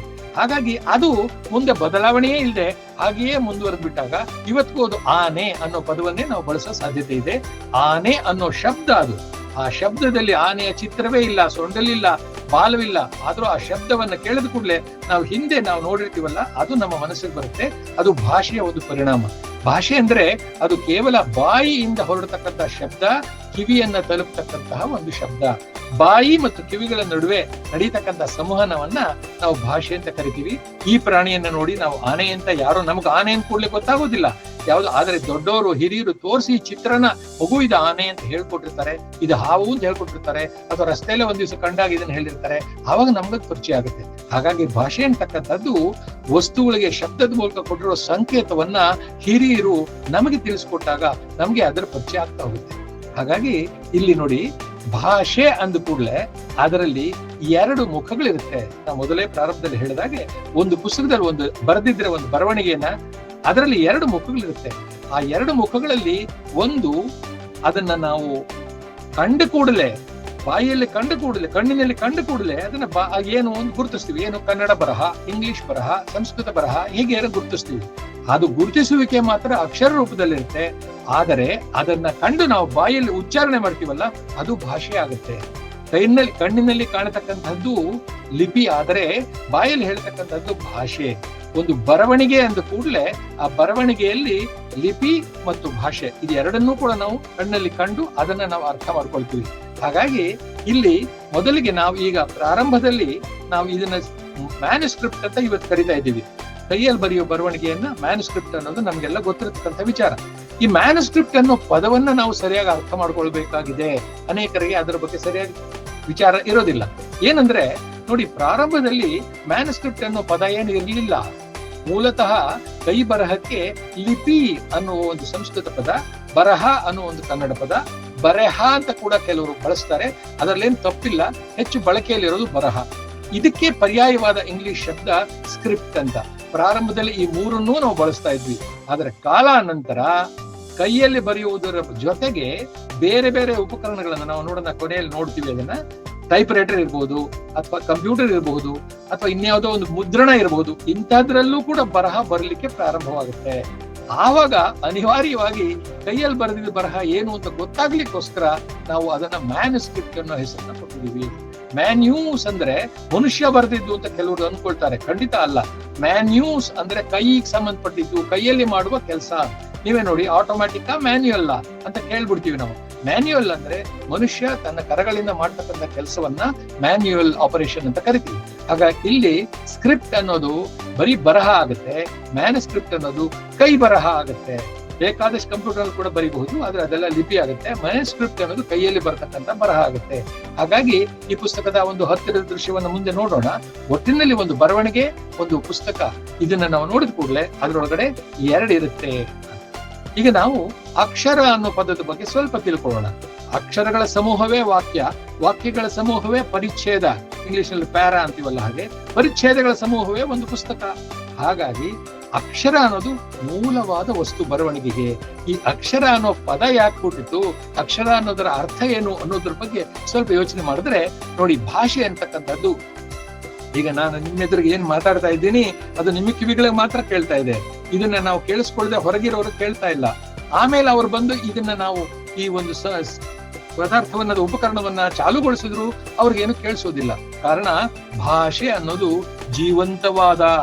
ಜೀವಂತ ಅಂದ ಕೂಡಲೇ ಅದಕ್ಕೊಂದು ಹುಟ್ಟಿರ್ಬೇಕು, ಅದಕ್ಕೊಂದು ಸಾವಿರ್ಬೇಕು. ಹಾಗಾಗಿ ನನ್ನ ಮಾತು ಮುಗಿದ ಮೇಲೆ ಅಂತ ಅಂದ ಕೂಡಲೇ ಆ ಮುಗಿದ ಮೇಲೆ ಅನ್ನೋ ಪದವೇ ಹೊರಟೋಗಿರುತ್ತೆ. ಹಾಗಾಗಿ ಮಾತು ಅನ್ನೋದು ಅಶಾಶ್ವತ ಅಥವಾ ತಾತ್ಕಾಲಿಕ ಅಂತ ಕರೀಬಹುದು. ಆದ್ರೆ ಇದೇ ಮಾತನ್ನ ಶಾಶ್ವತಗೊಳಿಸ್ತಕ್ಕಂತಹ, ಅಂದ್ರೆ ಭಾವನೆಗಳನ್ನ ಲಿಪಿಯ ರೂಪದಲ್ಲಿ ಶಾಶ್ವತಗೊಳಿಸ್ತಕ್ಕಂತಹ ಒಂದು ಅಕ್ಷರಕ್ಕೆ ಅಕ್ಷರ ಅನ್ನೋ ಹೆಸರಿಟ್ಟಿದ್ದಾರೆ ಹಿರಿಯರು. ಏನಪ್ಪಾ ಅಕ್ಷರ ಅಂತಂದ್ರೆ ಸಂಸ್ಕೃತದಲ್ಲಿ ಕ್ಷರ ಅಂದ್ರೆ ನಾಶವಾಗುವುದು ಅಂತ, ಕ್ಷರ, ಈ ರೀತಿ ಕ್ಷ ಅನ್ನೋ ಅಕ್ಷರದಿಂದ ಕೂಡಿರೋದೆಲ್ಲ ಸಾಮಾನ್ಯವಾಗಿ ಅಂತ್ಯವನ್ನು ಸೂಚಿಸುವಂತ ಪದಗಳಿವೆ. ಹಾಗಾಗಿ ಇಲ್ಲಿ ಆ ಕ್ಷರ ಅಂದ ಕೂಡಲೇ ಕ್ಷರವಿಲ್ಲದ್ದು, ನಾಶವಿಲ್ಲದ್ದು, ಶಾಶ್ವತವಾಗಿ ಬಹಳ ದೀರ್ಘಕಾಲ ಉಳಿಯುವಂತಹದ್ದು ಅನ್ನೋ ಅರ್ಥಕ್ಕೋಸ್ಕರವಾಗಿ ಇದನ್ನ ಮಾಡಿದ್ದಾರೆ. ಇದನ್ನೇ ಲಿಪಿ, ಬರೆಹ ಅಂತ ಕೂಡ ಕರಿತೀವಿ. ಇಲ್ಲಿ ಒಂದೇ ಒಂದು ಶ್ಲೋಕವನ್ನ, ಸಂಸ್ಕೃತ ಶ್ಲೋಕವನ್ನ ಹೇಳ್ತೀನಿ. ಯದಿ ಬ್ರಹ್ಮ ಲಿಪಿಂ ಕುತ್ವ ಕುರ್ಯಾದಕ್ಷರಂ ಕ್ಷರಂ ಕದಾ ಲೋಕ ಸಮಸ್ತೋಯಂ ಅಂಧಕಾರ ಮಯೋ ಭವೇತ್. ಬಂಧುಗಳೇ, ಈಗ ನಾನು ಅವ್ರ ಜೊತೆ ಮಾತಾಡುವಾಗ ತಮಿಳಿನಲ್ಲಿ ಮಾತಾಡ್ಬಿಟ್ಟೆ, ಇಲ್ಲಿ ಸಂಸ್ಕೃತದ ವಿಚಾರ ಹೇಳ್ತಾ ಇದ್ದೀನಿ. ನಿಜವಾದ ಭಾಷಾ ಶಾಸ್ತ್ರಜ್ಞ ಅಥವಾ ಅಭ್ಯಾಸಿ ಇದ್ದಾನಲ್ಲ, ಅವನಿಗೆ ಎಲ್ಲ ಭಾಷೆಗಳಿಗೂ ತನ್ನ ತಾಯಿ ಭಾಷೆಯಷ್ಟೇ ಗೌರವವನ್ನು ಕೊಡ್ಬೇಕಾದ್ದು ಕರ್ತವ್ಯವೂ ಆಗುತ್ತೆ. ತಾಯಿ ಸ್ಥಾನ ತಾಯಿಗೆ, ಚಿಕ್ಕಮ್ಮನ ಸ್ಥಾನ ಚಿಕ್ಕಮ್ಮನಿಗೆ ಹಾಗಿರ್ಬೇಕಾಗುತ್ತೆ. ಇರ್ಲಿ, ಸದ್ಯದಲ್ಲಿ ಈ ಶ್ಲೋಕದಲ್ಲಿ ಹೇಳ್ತಕ್ಕಂಥ ವಿಚಾರ, ಒಂದು ವೇಳೆ ಬ್ರಹ್ಮ ಅಕ್ಷರವನ್ನ ಸಿದ್ಧಪಡಿಸಿ ಕೊಡದೇ ಇದ್ದಿದ್ರೆ, ಅದರ ಮೂಲಕ ನಾವು ಗತಕಾಲದ ವಿಚಾರಗಳನ್ನ ಬರೆದು ದಾಖಲಿಸದೇ ಇದ್ದಿದ್ರೆ, ಮುಂದಿನ ಪ್ರಪಂಚಕ್ಕೆ ಹಿಂದೆ ನಡೆದಿರೋದೆಲ್ಲ ಕತ್ತಲೆಯಲ್ಲಿ ನಡೆದಿರ್ತಕ್ಕಂತಹ ನೃತ್ಯದಂತೆ ಆಗ್ಬಿಡ್ತಾ ಇತ್ತು, ಯಾರ ಕಣ್ಣು ಕಾಣಿಸ್ತಾ ಇರಲಿಲ್ಲ. ಹಾಗಾಗಿ ಅಕ್ಷರ ಅನ್ನೋದು ಶಾಶ್ವತಗೊಳಿಸ್ತಕ್ಕಂತಹ ಭಾವನೆಗಳನ್ನ ಬರಹದ ರೂಪದಲ್ಲಿ ಕೊಡ್ತಕ್ಕಂತಹ ಒಂದು ಮುಖ್ಯವಾದ ಒಂದು ಆವಿಷ್ಕಾರವಾಗಿ ನಮ್ಮ ಹಿರಿಯರು ಅದನ್ನ ಕಂಡುಕೊಳ್ಳಲಿಕ್ಕೆ ಏನನ್ನ ಬರಿಬೇಕು, ಯಾವುದನ್ನು ಮೊದಲು ಬರಿಬೇಕು, ಯಾವುದನ್ನ ನಂತರ ಬರಿಬೇಕು. ಇಂಗ್ಲಿಷ್ನವರು ABCD ಅಂತ ಬರೀತಾರೆ, ಅವರು ಏನೋ ಒಂದು ಬರಿತಾ ಇದ್ದಾರೆ, ಇನ್ನೊಂದು ಭಾಷೆಯನ್ನ ನಾನು ಟೀಕಿಸ್ತಾ ಇಲ್ಲ. ಆದ್ರೆ ಭಾರತೀಯ ಭಾಷೆಯಲ್ಲಿ ಬರೀತಕ್ಕಂಥ ಗಳಲ್ಲಿ ಇರತಕ್ಕಂತಹ ವೈಜ್ಞಾನಿಕತೆಯನ್ನ, ಅದು ಕಂಠದಲ್ಲಿ ಉತ್ಪತ್ತಿ ಆಗ್ತಕ್ಕಂತಹ ರೀತಿಯನ್ನ, ಅದನ್ನೇ ಒಂದು ಪ್ರತ್ಯೇಕವಾದ ಒಂದು ಉಪನ್ಯಾಸದ ಮೂಲಕ ನಾವು ಸಿದ್ಧಪಡಿಸಬೇಕಾಗುತ್ತೆ. ಒಟ್ಟಲ್ಲಿ ಒಂದು ಮಾತಲ್ಲಿ ಹೇಳ್ಬೋದಾದ್ರೆ, ಭಾರತೀಯರು ಬಹಳ ಕಾಲದ ಒಂದು ಪ್ರಯೋಗದ ಮೂಲಕ ಅಕ್ಷರಗಳನ್ನ, ಬಾಯಿಯ ಉಚ್ಚಾರಣೆಯಲ್ಲಿ ಶುದ್ಧವಾದ ಭಾಷೆ ಅಂದ್ರೇನು, ನಿಮ್ದು ತಂದೆಗೆ ಬಂದಾರೆ, ಯಾವಾಗ ಬರ್ತಾ ಇದೆ, ಇದು ಶುದ್ಧವಾದ ಭಾಷೆ ಅಲ್ಲ. ವ್ಯಾಕರಣ ಸಹಿತವಾಗಿ ಸೂಕ್ತವಾದ ಪದಗಳನ್ನು ಬಳಸುವ ನಿಮ್ಮ ತಂದೆಯವರು ಯಾವಾಗ ಆಗಮಿಸ್ತಾರೆ ಅಥವಾ ಬರ್ತಾರೆ ಅನ್ನೋದು ವ್ಯಾಕರಣಬದ್ಧವಾದ ಒಂದು ಭಾಷೆ. ಹಾಗಾಗಿ ಭಾಷೆಯ ಸೌಂದರ್ಯ ಇರತಕ್ಕಂಥದ್ದು ವ್ಯಾಕರಣದಲ್ಲಿ ಹೊರತು ಭಾಷೆಯ ಪ್ರಯೋಗದಲ್ಲ. ಹಾಗಾಗಿ ನಮ್ಮ ಹಿರಿಯರು ವ್ಯಾಕರಣವನ್ನ, ಭಾಷೆಯ ರೂಪವನ್ನ, ಮತ್ತೆ ಅದನ್ನ ಲಿಖಿತ ರೂಪದಲ್ಲಿ ಕಾಣಿಸುವ ಅಕ್ಷರವನ್ನ, ಇದೆಲ್ಲವನ್ನು ಮಾಡಿರೋದು ನಮ್ಗೆ ಎಷ್ಟು ದೊಡ್ಡ ಕೊಡುಗೆಯನ್ನು ಕೊಟ್ಟಿದ್ದಾರೆ ಅನ್ನೋದು ಸುಲಭವಾಗಿ ಅರ್ಥವಾಗೋದಿಲ್ಲ. ಬನ್ನಿ, ಈ ರೀತಿಯಾಗಿ ದೃಶ್ಯ ರೂಪವನ್ನ ಅಕ್ಷರ ರೂಪಕ್ಕೆ ಇಳಿಸುವಲ್ಲಿ ಅವರು ನಡೆಸಿರ್ತಕ್ಕಂಥ ಪ್ರಯೋಗದಲ್ಲಿ ಮೊದಲು ಆನೆ ಬಂತು ಅಂತ ಹೇಳ್ಬೇಕಾದ್ರೆ, ಆನೆಯದೇ ಪೂರ್ಣ ಚಿತ್ರವನ್ನ ಇವತ್ತಿನ ಕಲಾವಿದರು ಬರೆಯುವಷ್ಟು ಮಟ್ಟಿಗೆ ಬರೆಯಕ್ ಆಗ್ತಿರ್ಲಿಲ್ಲ. ಅದನ್ನ ಸಾಂಕೇತಿಕವಾಗಿ ಒಂದು ರೂಪದಲ್ಲಿ ಸ್ಟೈಲೈಸ್ಡ್ ಫಾರ್ಮ್ ಅಂತ ಕರಿತೀವಿ. ಸಂಕೇತ ಅಷ್ಟೇ. ಇದೊಂದು ಚಿತ್ರ ಹಾಕಿದ್ರೆ ನೋಡಿ, ಈಗ ಮಹಾತ್ಮ ಗಾಂಧಿ ಚಿತ್ರವನ್ನ ಏನೋ ಒಂದು ಗೆರೆ ಎಳೆದ್ಬಿಟ್ಟು, ಒಂದು ಕರ್ಣಕಾಸಿ ಇಸ್ಬಿಟ್ಟು, ಒಂದು ಕೋಲ್ ಇಟ್ಟರೆ ಮಹಾತ್ಮ ಗಾಂಧಿ ಅಂತ ಹೇಳ್ಬಿಡ್ತೀವಿ ನಾವು. ಅವರ ಎಲ್ಲ ಅಂಗಾಂಗಗಳನ್ನು ಅಲ್ಲಿ ಚಿತ್ರಿಸಿರೋದಿಲ್ಲ. ಕಾರಣ ಅದು ಸಾಂಕೇತಿಕವಾದ ರೂಪ. ಹಾಗಾಗಿ ಪ್ರಾಥಮಿಕವಾಗಿ ಮನುಷ್ಯನಿಗೆ ಚಿತ್ರಲಿಪಿ ಅನ್ನುವ ಒಂದು ಲಿಪಿಯನ್ನ ಪ್ರಪಂಚದಾದ್ಯಂತ ಕಂಡುಕೊಳ್ತಾರೆ. ಅದರಲ್ಲೂ ಯುರೋಪಿನಲ್ಲಿ, ಈಜಿಪ್ಟ್ ನಲ್ಲಿ, ಬ್ಯಾಬಿಲಿಯನ್ನಲ್ಲಿ, ಮೆಸೊಪೊಟೇಮಿಯಾದಲ್ಲಿ ಇದ್ರ ಬಗ್ಗೆ ಬರೆದಿರ್ತಕ್ಕಂಥ ಕೆಲವು ಲಿಪಿಗಳನ್ನು ನಾವು ನೋಡೋಣ ಮುಂದೆ. ಇರಲಿ, ಸದ್ಯಕ್ಕೆ ಒಟ್ಟಿನಲ್ಲಿ ಪ್ರಾರಂಭಿಕವಾಗಿ ವಸ್ತುವನ್ನ ಪ್ರತಿನಿಧಿಸುವುದಕ್ಕೋಸ್ಕರವಾಗಿ ಚಿತ್ರರೂಪದಲ್ಲಿ, ಸರಳವಾದ ಶೈಲೀಕೃತ ಚಿತ್ರರೂಪದಲ್ಲಿ ಮಾಡೋದು ಮೊದಲನೆಯ ಚಿತ್ರಲಿಪಿ ಎನಿಸ್ಕೊಳ್ತಕ್ಕಂಥ ಪ್ರಕಾರ ಆಗುತ್ತೆ. ಅದನ್ನ ಬೇರೆ ಬೇರೆ ದೇಶಗಳಲ್ಲಿ ಕಿವಿಯಲ್ಲಿ ಕೇಳಿಸಿಕೊಳ್ತಕ್ಕಂಥ ಶಬ್ದವನ್ನ ಕಣ್ಣಿನಲ್ಲಿ ನೋಡುವಂತಹ ರೂಪಕ್ಕೆ ಬದಲಾಯಿಸುವ ಒಂದು ಪ್ರಯತ್ನವೇ ಪ್ರಾರಂಭಿಕವಾದ ಚಿತ್ರಲಿಪಿ. ಇಲ್ಲಿ ನೋಡಿ, ಇದು ಆಧುನಿಕ ಪ್ರಪಂಚದಲ್ಲಿ ಇವತ್ತು ನಾವು ಯಾವ್ದಾದ್ರು ಒಂದು ವಿಮಾನ ನಿಲ್ದಾಣಕ್ಕೋ ಇಲ್ಲ ಒಂದು ಚಿತ್ರಮಂದಿರಕ್ಕೋ ಹೋದಾಗ ಈ ಚಿತ್ರಗಳೆಲ್ಲ ಅಲ್ಲಿರುತ್ತೆ. ಇದು ಎಲ್ಲ ಭಾಷೆಯವರೆಗೂ ಅರ್ಥವಾಗ್ತಕ್ಕಂಥದ್ದು ಚಿತ್ರ ಇದೆಯಲ್ಲ. ಒಂದು ಚಿತ್ರ, ಇಂಗ್ಲಿಷ್ ನಲ್ಲಿ ಒಂದು ಗಾದೆ ಇದೆ, ಪಿಕ್ಚರ್ ಸ್ಪೀಕ್ಸ್ 1000 words ಅಂತ. ಹಾಗಾಗಿ ಈ ಚಿತ್ರಗಳು ಈ ಒಂದು ಸಂಕೇತವಾಗಿ ಪ್ರಾರಂಭಿಕವಾಗಿ ಭಾಷೆಯ ಮೊದಲೆಯ ದೃಶ್ಯ ರೂಪದಲ್ಲಿ ಕಾಣಿಸ್ಕೊಳ್ಳುತ್ತೆ. ಆ ನಂತರ ಲಿಪಿಯನ್ನ ಕಂಡುಕೊಳ್ತಾರೆ. ಲಿಪಿ ಅಂದ್ರೆ ಏನು ಅನ್ನೋದನ್ನ ನಮ್ಮ ಶಾಸ್ತ್ರಗಳು ಹೇಳುತ್ತವೆ. ಲಿಖಿತಾಕ್ಷರ ವಿನ್ಯಾಸೋ ಲಿಪಿ. ಲಿಖಿತ ಅಂದ್ರೆ ಗೀರು ಮಾಡುವುದು, ಗೀಚುವುದು. ಅದ್ರ ಬಗ್ಗೆ ಒಂದ್ ಸ್ವಲ್ಪ ಮುಂದೆ ತಿಳ್ಕೊಳ್ಳೋಣ. ಸದ್ಯದಲ್ಲಿ ಲಿಪಿಯ ಉಗಮ ಆದ ಕೂಡಲೇ ಈ ಚಿತ್ರವನ್ನೇ ಇಲ್ಲಿ ಬರೆಯೋದಕ್ಕೆ ಎಲ್ರಿಗೂ ಸುಲಭವಾಗಿರ್ಲಿಲ್ಲ. ಆ ಚಿತ್ರವನ್ನ ಬರೆಯೋದು ತುಂಬಾ ಕಷ್ಟವಾಗಿರ್ತಿತ್ತು. ಆಮೇಲೆ ಆ ಒಂದು ಚಿತ್ರಕ್ಕೂ ಆ ಬಾಯಲ್ಲಿ ಏನೋ ಒಂದು ಶಬ್ದವನ್ನ ನಿಗದಿಪಡಿಸ್ತಾರಲ್ಲ, ನೇ ಅಂದ ಕೂಡಲೇ ಇದು ಬರುತ್ತೆ ಅಂತ. ಹಾಗಾಗಿ ಆ ಅನ್ನಕ್ಕೆ ಏನ್ ಬರಿಬೇಕು, ಮುಂದೆ ನೇ ಅನ್ನಕ್ಕೆ ಏನ್ ಬರಿಬೇಕು ಅನ್ನೋದು ಕೂಡ ಅಪಾರವಾದ ಪ್ರಯೋಗಗಳನ್ನ ನಮ್ಮ ಹಿರಿಯರು ಮಾಡಿ ಅಕ್ಷರಗಳನ್ನ ಕಲಿತು ಆ ಅಕ್ಷರಗಳಲ್ಲಿ ಇರ್ತಕ್ಕಂತಹ ವ್ಯಾಕರಣ ಅಂದ್ರೆ ಕಾಗುಣಿತವನ್ನ ನಾ ಅಂದ್ರೇನು, ನೂ ಅಂದ್ರೇನು, ನೇ ಅಂದ್ರೆ ಹೇಗ್ ಬರಿಬೇಕು, ಆ ಉಚ್ಚಾರಣೆಯನ್ನೆಲ್ಲವನ್ನು ಕಂಡು ನಾವೀಗ ನಮ್ಮ ಬಾಲ್ಯದಲ್ಲಿ ಹೇಳ್ಕೊಡ್ತಾ ಇದ್ರು ಕಾಕ್ತಲ್ ಕಟ್ಟು, ಕಾ ಕೇಳಿ. ಇವತ್ತಿನ ಮಕ್ಕಳಿಗೆ ಅದೆಲ್ಲ ಗೊತ್ತಿದ್ಯೋ ಇಲ್ವೋ ನನ್ಗಂತೂ ಗೊತ್ತಿಲ್ಲ. ಇರ್ಲಿ, ಒಟ್ಟಾರೆ ಆನೆಯನ್ನ ಕಂಡೆ ಅನ್ನುವುದನ್ನ ಚಿತ್ರವನ್ನ ಬರೆದು ತೋರಿಸುವ ಕಾಲ ಮುಗಿದು ಹೋಗಿ ಆ ನಂತರ ಅಕ್ಷರಗಳ ಮೂಲಕವೇ ಆನೆಯನ್ನ ಕಂಡೆ ಅಂತ ಬರ್ತಾನೆ. ಇದು ಮುಂದಿನ ಜನಾಂಗಕ್ಕೆ ತಲುಪೋದಕ್ಕೆ ಅಥವಾ ಇನ್ನೊಂದು ವರ್ಗಕ್ಕೆ ತುಂಬಾ ಸುಲಭ ಆಗ್ತಕ್ಕಂಥ ಒಂದು ಮಾಧ್ಯಮ ಆಗುತ್ತೆ. ನಾನು ಆಗ್ಲೇ ಹೇಳಿದಾಗೆ ಇಲ್ಲಿ ನೋಡಿ ತೋರಿಸ್ತಾ ಇದ್ದೀನಿ, ತೋರ್ಸನ್. ಇದು ಯಾವ ಭಾಷೆ, ದಯವಿಟ್ಟು ನಾವು ಅದನ್ನ ಅರ್ಥ ಮಾಡ್ಕೊಳ್ಳೋಣ. ಇದು ಯಾವ ಭಾಷೆ, ಈಗ ನಾವು ನೋಡಿದ್ವಲ್ಲ, ಅದು ಯಾವ ಭಾಷೆ ಅಂದ ಕೂಡಲೇ ಕನ್ನಡದಲ್ಲಿ ಕಾಣಿಸ್ತಲ್ಲ ಸರ್, ಕನ್ನಡದಲ್ಲಿದೆ. ಅದರ ಅರ್ಥ ಹೇಳಪ್ಪ ಅಂತ ಹೇಳಿದಾಗ ಅದನ್ನ ಮತ್ತೆ ನಾವು ಕಾಣಿಸಿದ್ರೆ ಶುಕ್ಲಾಂಬರಧರಂ ವಿಷ್ಣು ಅಂತ ಇದೆ. ಓದೋದನ್ನ ಅದೇನೋ ಗೊತ್ತಿಲ್ಲ ಸರ್. ಅಂದ್ರೆ ಲಿಪಿಯನ್ನ ಓದಬಲ್ಲೆ, ಆದ್ರೆ ಅದರೊಳಗಿರ್ತಕ್ಕಂತಹ ಭಾಷೆ ಅಂತಸ್ತುವಾಗಿ ಅಡಗಿರ್ತಕ್ಕಂತಹ ಶಬ್ದ ರೂಪವನ್ನ ನಾನು ಗುರುತಿಸ್ಲಿಕ್ಕೆ ಸಾಧ್ಯ ಇಲ್ಲ ಅನ್ನುವುದೇ ಇಲ್ಲಿರ್ತಕ್ಕಂಥ ಒಂದು ಸಾರ. ಅಂದ್ರೆ ಈ ಒಂದು ಲಿಪಿ ಮತ್ತು ಭಾಷೆ ಒಂದು ನಾಣ್ಯದ ಎರಡು ಮುಖಗಳಿದ್ದ ಹಾಗೆ. ಒಂದು ಲಿಪಿ ಅಂತಕ್ಕಂಥದ್ದು ಕಣ್ಣಿನಲ್ಲಿ ನೋಡ್ತಕ್ಕಂಥದ್ದು, ಭಾಷೆ ಅಂತಕ್ಕಂಥದ್ದು ಕಿವಿಯಲ್ಲಿ ಕೇಳ್ತಕ್ಕಂಥದ್ದು ಅನ್ನೋದನ್ನ ನಾವು ಬಹಳ ಗಮನಿಸಬೇಕಾದ ವಿಚಾರ. ಇಲ್ಲಿ ಚಿತ್ರದಿಂದ ಸಂಕೇತ ದತ್ತ ಅಂತ ಹೇಳಿದ್ನಲ್ಲ, ಹಾಗೆ ಪ್ರಾರಂಭಿಕವಾದ ಲಿಪಿಗಳೂ ಸಹ ಒಂದು ರೀತಿ ಚಿತ್ರ ತರಹನೇ ಕೂಡಿರ್ತಾ ಇತ್ತು. ನೋಡಿ, ಇದು ಯೂನಿಫಾರ್ಮ್ ಅಂತ ಹೇಳಿ ಮೆಸೊಪೊಟೇಮಿಯಾದಲ್ಲಿ 4ನೇ ಸಹಸ್ರಮಾನದಲ್ಲಿ ಅಂದ್ರೆ 5000 ವರ್ಷಗಳ ಹಿಂದೆ ಬರೆಯೋದು ಪ್ರಯತ್ನ ಪಟ್ಟಿದ್ದಂಥದ್ದು. ಇದು ನಾನು ಬ್ರಿಟಿಷ್ ಮ್ಯೂಸಿಯಂಗೆ ಭೇಟಿ ಕೊಟ್ಟಿದ್ದಾಗ ಅಲ್ಲಿ ತೆಗೆದಿರ್ತಕ್ಕಂಥ ಚಿತ್ರ. ಇನ್ನು ಹೇರೋಗ್ಲಿಫಿಕ್ಸ್ ಅಂತ ಹೇಳಿ 2500 ವರ್ಷಗಳ ಹಿಂದೆ ಈಜಿಪ್ಟ್ ದೇಶದಲ್ಲಿ ಏನಿತ್ತು ಅನ್ನೋದ್ರ ಬಗ್ಗೆ ಇಲ್ಲಿ ತೋರಿಸ್ತಾ ಇದೆ ಸೂಕ್ಷ್ಮವಾಗಿ. ಇನ್ನು ಚೀನಾ ದೇಶದಲ್ಲಿ ಇರ್ತಕ್ಕಂತಹ ಭಾಷೆ ಒಂದೊಂದು ಪದವನ್ನೇ ಒಂದು ಭಾಷೆಯನ್ನಾಗಿ ಅವರು ರೂಪಿಸ್ತಾರೆ. ಇಲ್ಲಿ ನೋಡಿ, ಎ ಅನ್ನೋದು ಈ ರೀತಿ ಬರಿತಾ ಇದ್ರು, ಬಿ ಅನ್ನೋ ಉಚ್ಚಾರಣೆಗೆ ಈಗ ಬರಿತಾ ಇದ್ರು, ಒಂದು ಅಕ್ಷರದ ಉಚ್ಚಾರಣೆಗೆ ಎಷ್ಟೆಲ್ಲ ಕಷ್ಟಪಡ್ತಾ ಇದ್ರು ಲಿಪಿಯ ಕಾಲದಲ್ಲಿ ಅನ್ನೋದನ್ನ ಮುಂದೆ ಬಂದಿರತಕ್ಕಂತಹ ಲಿಪಿಯ ಬಳಸಲಿಕ್ಕೆ ವಿವಿಧ ಮಾಧ್ಯಮಗಳನ್ನು ಇಲ್ಲಿ ನೋಡೋಣ. ನೋಡಿ, ಪೇಪರ್ನ ನಾವಿವಾಗ ಬಳಸ್ತಾ ಇದೀವಿ, ನಮ್ಗೆಲ್ಲ ಗೊತ್ತು ಕಾಗದ ಅಂತ. ಆದ್ರೆ ಆ ಪೇಪರ್ ಅನ್ನೋದು ಈಜಿಪ್ಟ್ ದೇಶದಲ್ಲಿ ಪ್ಯಾಪಿರಸ್ ಅನ್ನುವ ಒಂದು ಗಿಡದ ಭಾಗದಿಂದ ತಯಾರಾದಂಥದ್ದು. ಅದರ ಮೇಲೆ ಹಾಳೆಗಳನ್ನಾಗಿ ಮಾಡಿಕೊಂಡು ನಮ್ಮ ದೇಶದಲ್ಲೂ ಅಂತ ಪ್ರಯೋಗಗಳು ನಡೆದಿದೆ, ಅದನ್ನು ಮುಂದೆ ನೋಡೋಣ. ಅವುಗಳನ್ನು ನಾವು 2ನೇ ಸಹಸ್ರಮಾನದಲ್ಲಿ 3000 ವರ್ಷಗಳ ಹಿಂದೆ ನೋಡ್ತಾ ಇದ್ದಂಥದ್ದು. ಪ್ರಾಚೀನ ಈಜಿಪ್ಟ್ ನಲ್ಲಿ ಇರ್ತಕ್ಕಂತಹ ಲಿಪಿಯನ್ನು ಬರೀತಕ್ಕಂತಹ ಒಂದು ಚಿತ್ರಗಳನ್ನು ನಾವು ಕಾಣ್ತೀವಿ. ನಮ್ಮಲ್ಲೂ ಕೂಡ ಅಶೋಕನ ಕಾಲದಿಂದಲೂ ಚಿತ್ರಗಳನ್ನು ಬರೀತಕ್ಕಂತಹ ಶಿಲ್ಪಗಳನ್ನ, ದೃಶ್ಯಗಳನ್ನ ನಾವು ನೋಡ್ತಾ ಇದ್ದೀವಿ. ಇಲ್ಲಿ ಬರವಣಿಗೆಗೋಸ್ಕರವಾಗಿ ಬೇಕಾದಂತಹ ಮಾಧ್ಯಮಗಳು, ಯಾಕೆಂದ್ರೆ ಈಗ ಅಲ್ಲಿ ನೋಡಿದ್ವಲ್ಲ ಪ್ಯಾಪಿರಸ್ ಅಂತ, ಅದು ಪ್ರಾರಂಭದಲ್ಲಿ ಈಜಿಪ್ಟ್ ನಲ್ಲಿ ಕಾಣಿಸ್ಕೊಂತು. ಆದ್ರೆ ಭಾರತದಲ್ಲಿ ಏನೇನ್ ಪ್ರಯೋಗಗಳು ಮಾಡಿದ್ರು ನಾವು ನೋಡಿ. ಇಲ್ಲಿ ಭಾರತದತ್ತ ಒಂದು ಇಣುಕು, ಪ್ರಪಂಚದಲ್ಲ ನಾವು ನೋಡ್ಕೊಳ್ಳೋ ಸಮಯವಿಲ್ಲ. ಭಾರತದಲ್ಲಿ ನೋಡುವಾಗ ಸಿಂಧೂ ನದಿಯಲ್ಲಿರ್ತಕ್ಕಂತಹ, ಸಿಂಧೂ ಸಂಸ್ಕೃತಿಯಲ್ಲಿರ್ತಕ್ಕಂತಹ ಮುದ್ರೆಗಳಲ್ಲಿ ನಾವು ಲಿಪಿಯನ್ನು ನೋಡ್ತೀವಿ. ಸರ್ ಲಿಪಿ ಅಂತ ಹೇಗೆ ಹೇಳ್ತೀರಾ ಸರ್?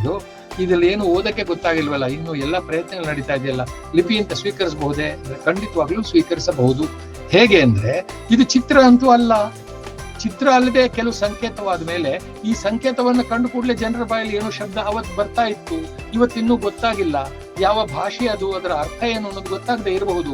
ಆದ್ರೂ ಇದು ಮೇಲ್ನೋಟದಲ್ಲೇ ಚಿತ್ರ ಅಲ್ಲ, ಲಿಪಿ ಅನ್ನೋದು ಗೊತ್ತಾಗ್ತದಲ್ವೇ? ಹಾಗಾಗಿ ಇದನ್ನ ನಾವು ಸಿಂಧೂ ಲಿಪಿ ಅಂತಾನೆ ಕರಿತಿದ್ದೀವಿ. ಭಾರತದಲ್ಲಿ ಸುಮಾರು 5000 ವರ್ಷಗಳ ಹಿಂದೆ ಬಳಕೆಯಲ್ಲಿದ್ದಂತಹ ಒಂದು ಲಿಪಿ. ಆ ನಂತರ ಭಾರತದಲ್ಲಿ ಕಣ್ಣು ಕಾಣಿಸಿಕೊಂಡು ಎಲ್ಲರಿಗೂ ಕೇಳಿಸುವಂತಹ ಶಬ್ದ ರೂಪವಾಗತಕ್ಕಂಥದ್ದು ಅಶೋಕನ ಕಾಲದ ಶಾಸನಗಳು. ಇವು ಬಂಡೆಗಲ್ಲ ಶಾಸನಗಳು, ಸ್ತಂಭ ಶಾಸನಗಳು, ಕಿರು ಶಾಸನಗಳು, ಇವೆಲ್ಲ ಬೇರೆ ಬೇರೆ ವಿಚಾರಗಳಲ್ಲಿ ನಾವು ಅಧ್ಯಯನ ಮಾಡ್ತೀವಿ. ಒಟ್ಟಾರೆ ನಮಗೆ ಪ್ರಪ್ರಥಮವಾಗಿ ಅಕ್ಷರ ರೂಪವು ಭಾರತದಲ್ಲಿ ಕಾಣಿಸಿಕೊಳ್ತಕ್ಕಂಥದ್ದು ಅಶೋಕನ ಕಾಲದಲ್ಲಿ ಅನ್ನೋದು ನಮ್ಗೆಲ್ಲ ಗೊತ್ತಿರತಕ್ಕಂತಹ ವಿಚಾರ. ಆಗಿನ ಕಾಲದ ಲಿಪಿಯನ್ನು ನಾವು ಬ್ರಾಹ್ಮಿ ಲಿಪಿ ಅಂತ ಬರಿತೀವಿ. ಅಂದ್ರೆ ನೋಡಿ, ಇಲ್ಲಿ ಬರ್ತಿರ್ತಕ್ಕಂಥ ಅಶೋಕನ ಶಾಸನಗಳು ಅನ್ನೋದು ನಾನು ಕನ್ನಡ ಲಿಪಿಯಲ್ಲಿ ಬರೆದಿದ್ದೀನಿ.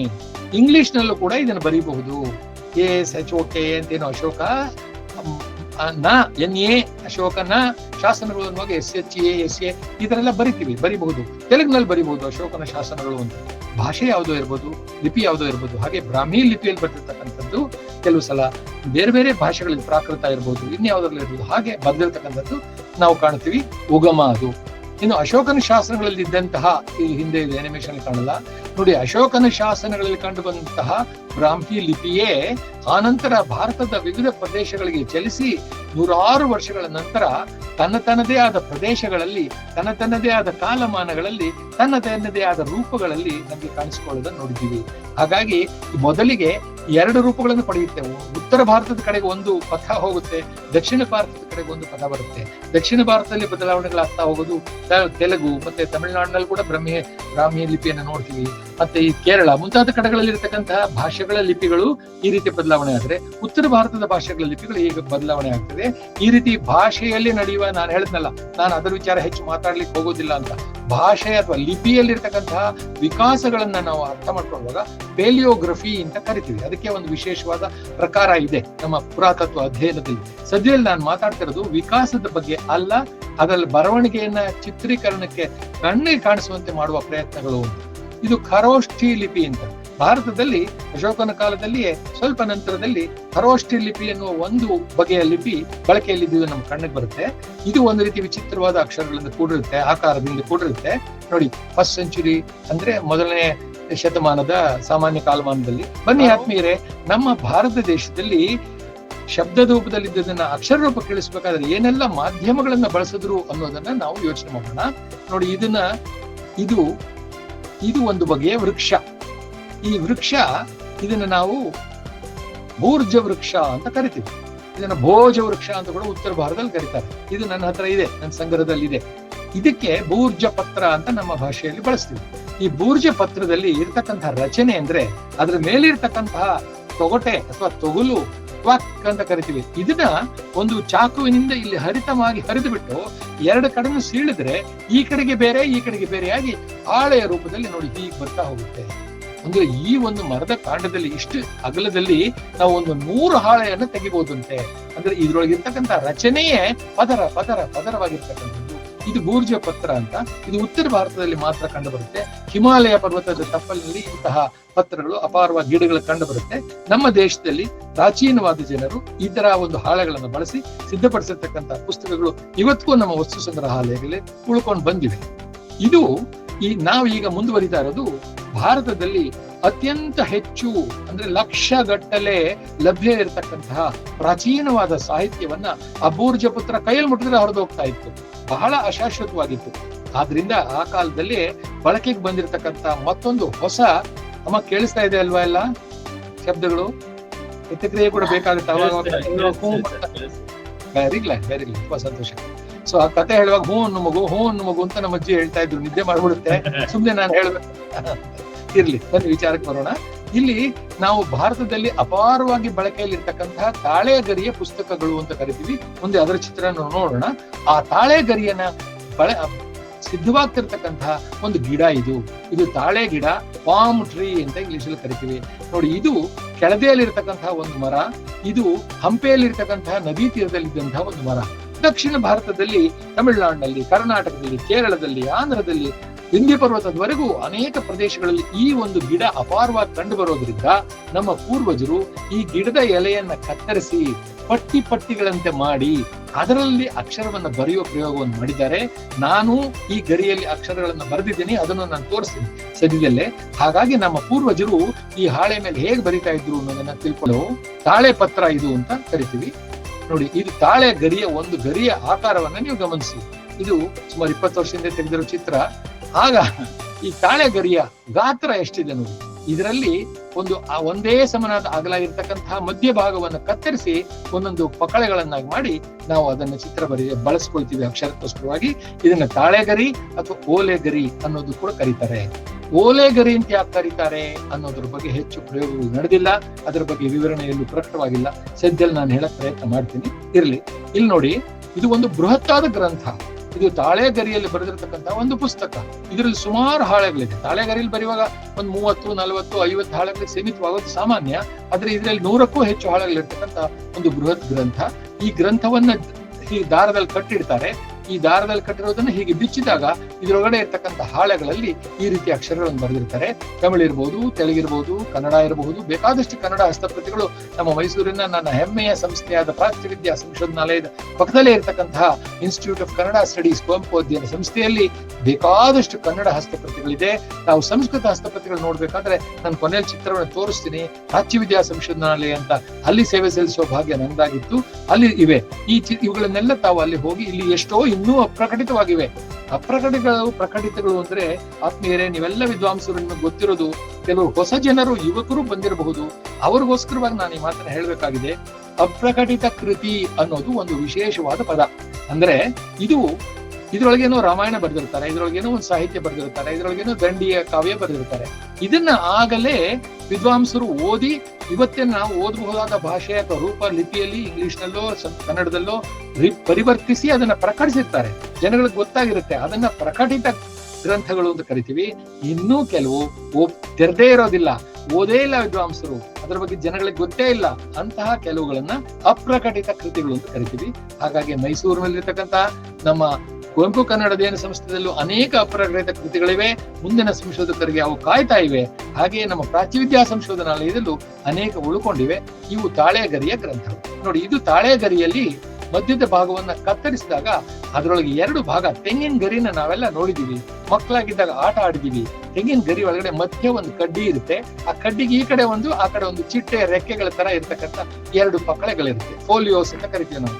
ಹೀಗೆಯೇ ತಾಳೆಗರಿಯಲ್ಲೂ ಇರುತ್ತೆ. ಆದ್ರೆ ಇದೆರಡನ್ನು ಬೇರ್ಪಡಿಸಿ ಶುದ್ಧೀಕರಿಸಿ ನಾವು ಅಕ್ಷರಕ್ಕೋಸ್ಕರ ಬಳಿಲಿಕ್ಕೆ ಬಳಸ್ಕೊಳ್ತೀವಿ. ಇನ್ನು ಇದು ನಾನು ಶ್ರೀಲಂಕಾದಿಂದ ಪಡೆದಂತಹ ಒಂದು ತಾಳೆಗರಿ. ಬಹಳ ದೊಡ್ಡದಾಗಿದೆ. ಇದು ಬಿಚ್ಚಿದ್ರೆ ಸುಮಾರು 4 ಅಡಿ ಉದ್ದ ಹೋಗೋ ಸಾಧ್ಯತೆಗಳಿವೆ. ಇಷ್ಟರವರೆಗೂ ಗಿರಿಗರಿಗಳು ನಮ್ಮಲ್ಲಿ ಬಳಕೆ ಆಗಿದ್ವು ಅನ್ನೋದು. ಆತ್ಮೀಯರೇ, ಇದು ಮೇಲಿರ್ತಕ್ಕಂಥದ್ದು ಗಿಡದಿಂದ ಕತ್ತರಿಸಿ ಸಿದ್ಧಪಡಿಸಿ ಹದ ಮಾಡಿದಂತಹ ಒಂದು ತಾಳೆಗರಿಯ ರೂಪ. ಕೆಳಗಡೆ ಇರ್ತಕ್ಕಂಥದ್ದು ಅಕ್ಷರ ಸಹಿತವಾದ ತಾಳೆಗರಿಯ ರೂಪ. ಈ ರೀತಿ ಇರ್ತಕ್ಕಂಥದ್ರ ಮೇಲೆ ಈ ರೀತಿ ಅಕ್ಷರವನ್ನು ಬರಿಬೇಕಾದ್ರೆ ನಮ್ಮ ಹಿಂದಿನ ಕಾಲದಲ್ಲಿ, ಇವತ್ತು ನಾವು ಪೆನ್ನನ್ನು ಬರಿತೀವಲ್ಲ ಹಾಗೆ ಪೆನ್ನನ್ನು ಬಳಸ್ಕೊಳ್ತಾ ಇರ್ಲಿಲ್ಲ. ಅಥವಾ ಈಗ ಸುಮಾರು ಒಂದು 100 ವರ್ಷದ ಹಿಂದೆ ಬಳಸ್ತಾ ಇದ್ರಲ್ಲ, ಈ ಮಸಿಯಲ್ಲಿ ಅದ್ದಿ ಬರಿತಕ್ಕಂತಹ ಸ್ಟೀಲ್ಸ್ ಅಂತ ಕರಿತೀವಿ ನಾವು, ಲೇಖನಿಗಳು, ಅವುಗಳನ್ನು ಬಳಸ್ತಾ ಇರಲಿಲ್ಲ. ಆದ್ರೆ ತಾಳೆಗರಿ ಮೇಲೆ ಬರಿಬೇಕಾದ್ರೆ ಈ ಒಂದು ರೀತಿಯ ಚೂಪಾದ ಒಂದು ಉಪಕರಣವನ್ನು ಬಳಸಿ ಇದ್ರ ಮೇಲೆ ಭೌತಿಕವಾಗಿ ಕೊರೆಯುವ ಮೂಲಕ, ಗೆರೆಯನ್ನು ಮೂಡಿಸುವ ಮೂಲಕ, ಅಂದ್ರೆ ಅದರ ಒಂದು ಭಾಗವನ್ನು ಕಿತ್ತು ಆಚೆ ಹಾಕೋದ್ರ ಮೂಲಕ ಅಕ್ಷರದ ಆಕಾರವನ್ನು ಮೂಡಿಸ್ತಾರೆ. ಮರಳಿನ ಮೇಲೆ ಬರೆಯೋ ಪ್ರಯತ್ನ ಮಾಡಿದ್ರು ಮೊದಲಿನಲ್ಲಿ. ಮರಳಿನ ಮೇಲೆ ಬರೆಯೋ ತರನೇ ನೀವು ಕಲ್ಪಿಸ್ಕೊಳ್ಳಿ. ಆ ರೀತಿ ಬರೀತಕ್ಕಂಥ ಈ ಒಂದು ಲೇಖನ ಇದೆಯಲ್ಲ, ಇದನ್ನ ಕಂಠ ಅಂತ ಸಂಸ್ಕೃತದಲ್ಲಿ ಕರೀತಾರೆ. ಕಂಠ, ಅದನ್ನ ಲೇಖನಿ ಅಂತ ಕೂಡ ಸಂಸ್ಕೃತದ್ದೇ ಹೆಸರದು. ನಾವು ಕನ್ನಡದಲ್ಲೂ ಅದನ್ನು ಬಳಸ್ತಾ ಇದ್ದೀವಿ. ಆದ್ರೆ ಇದನ್ನ ಕೆಲವರು ಕಂಠ ಅಂತ ಬಳಸ್ತಾರೆ.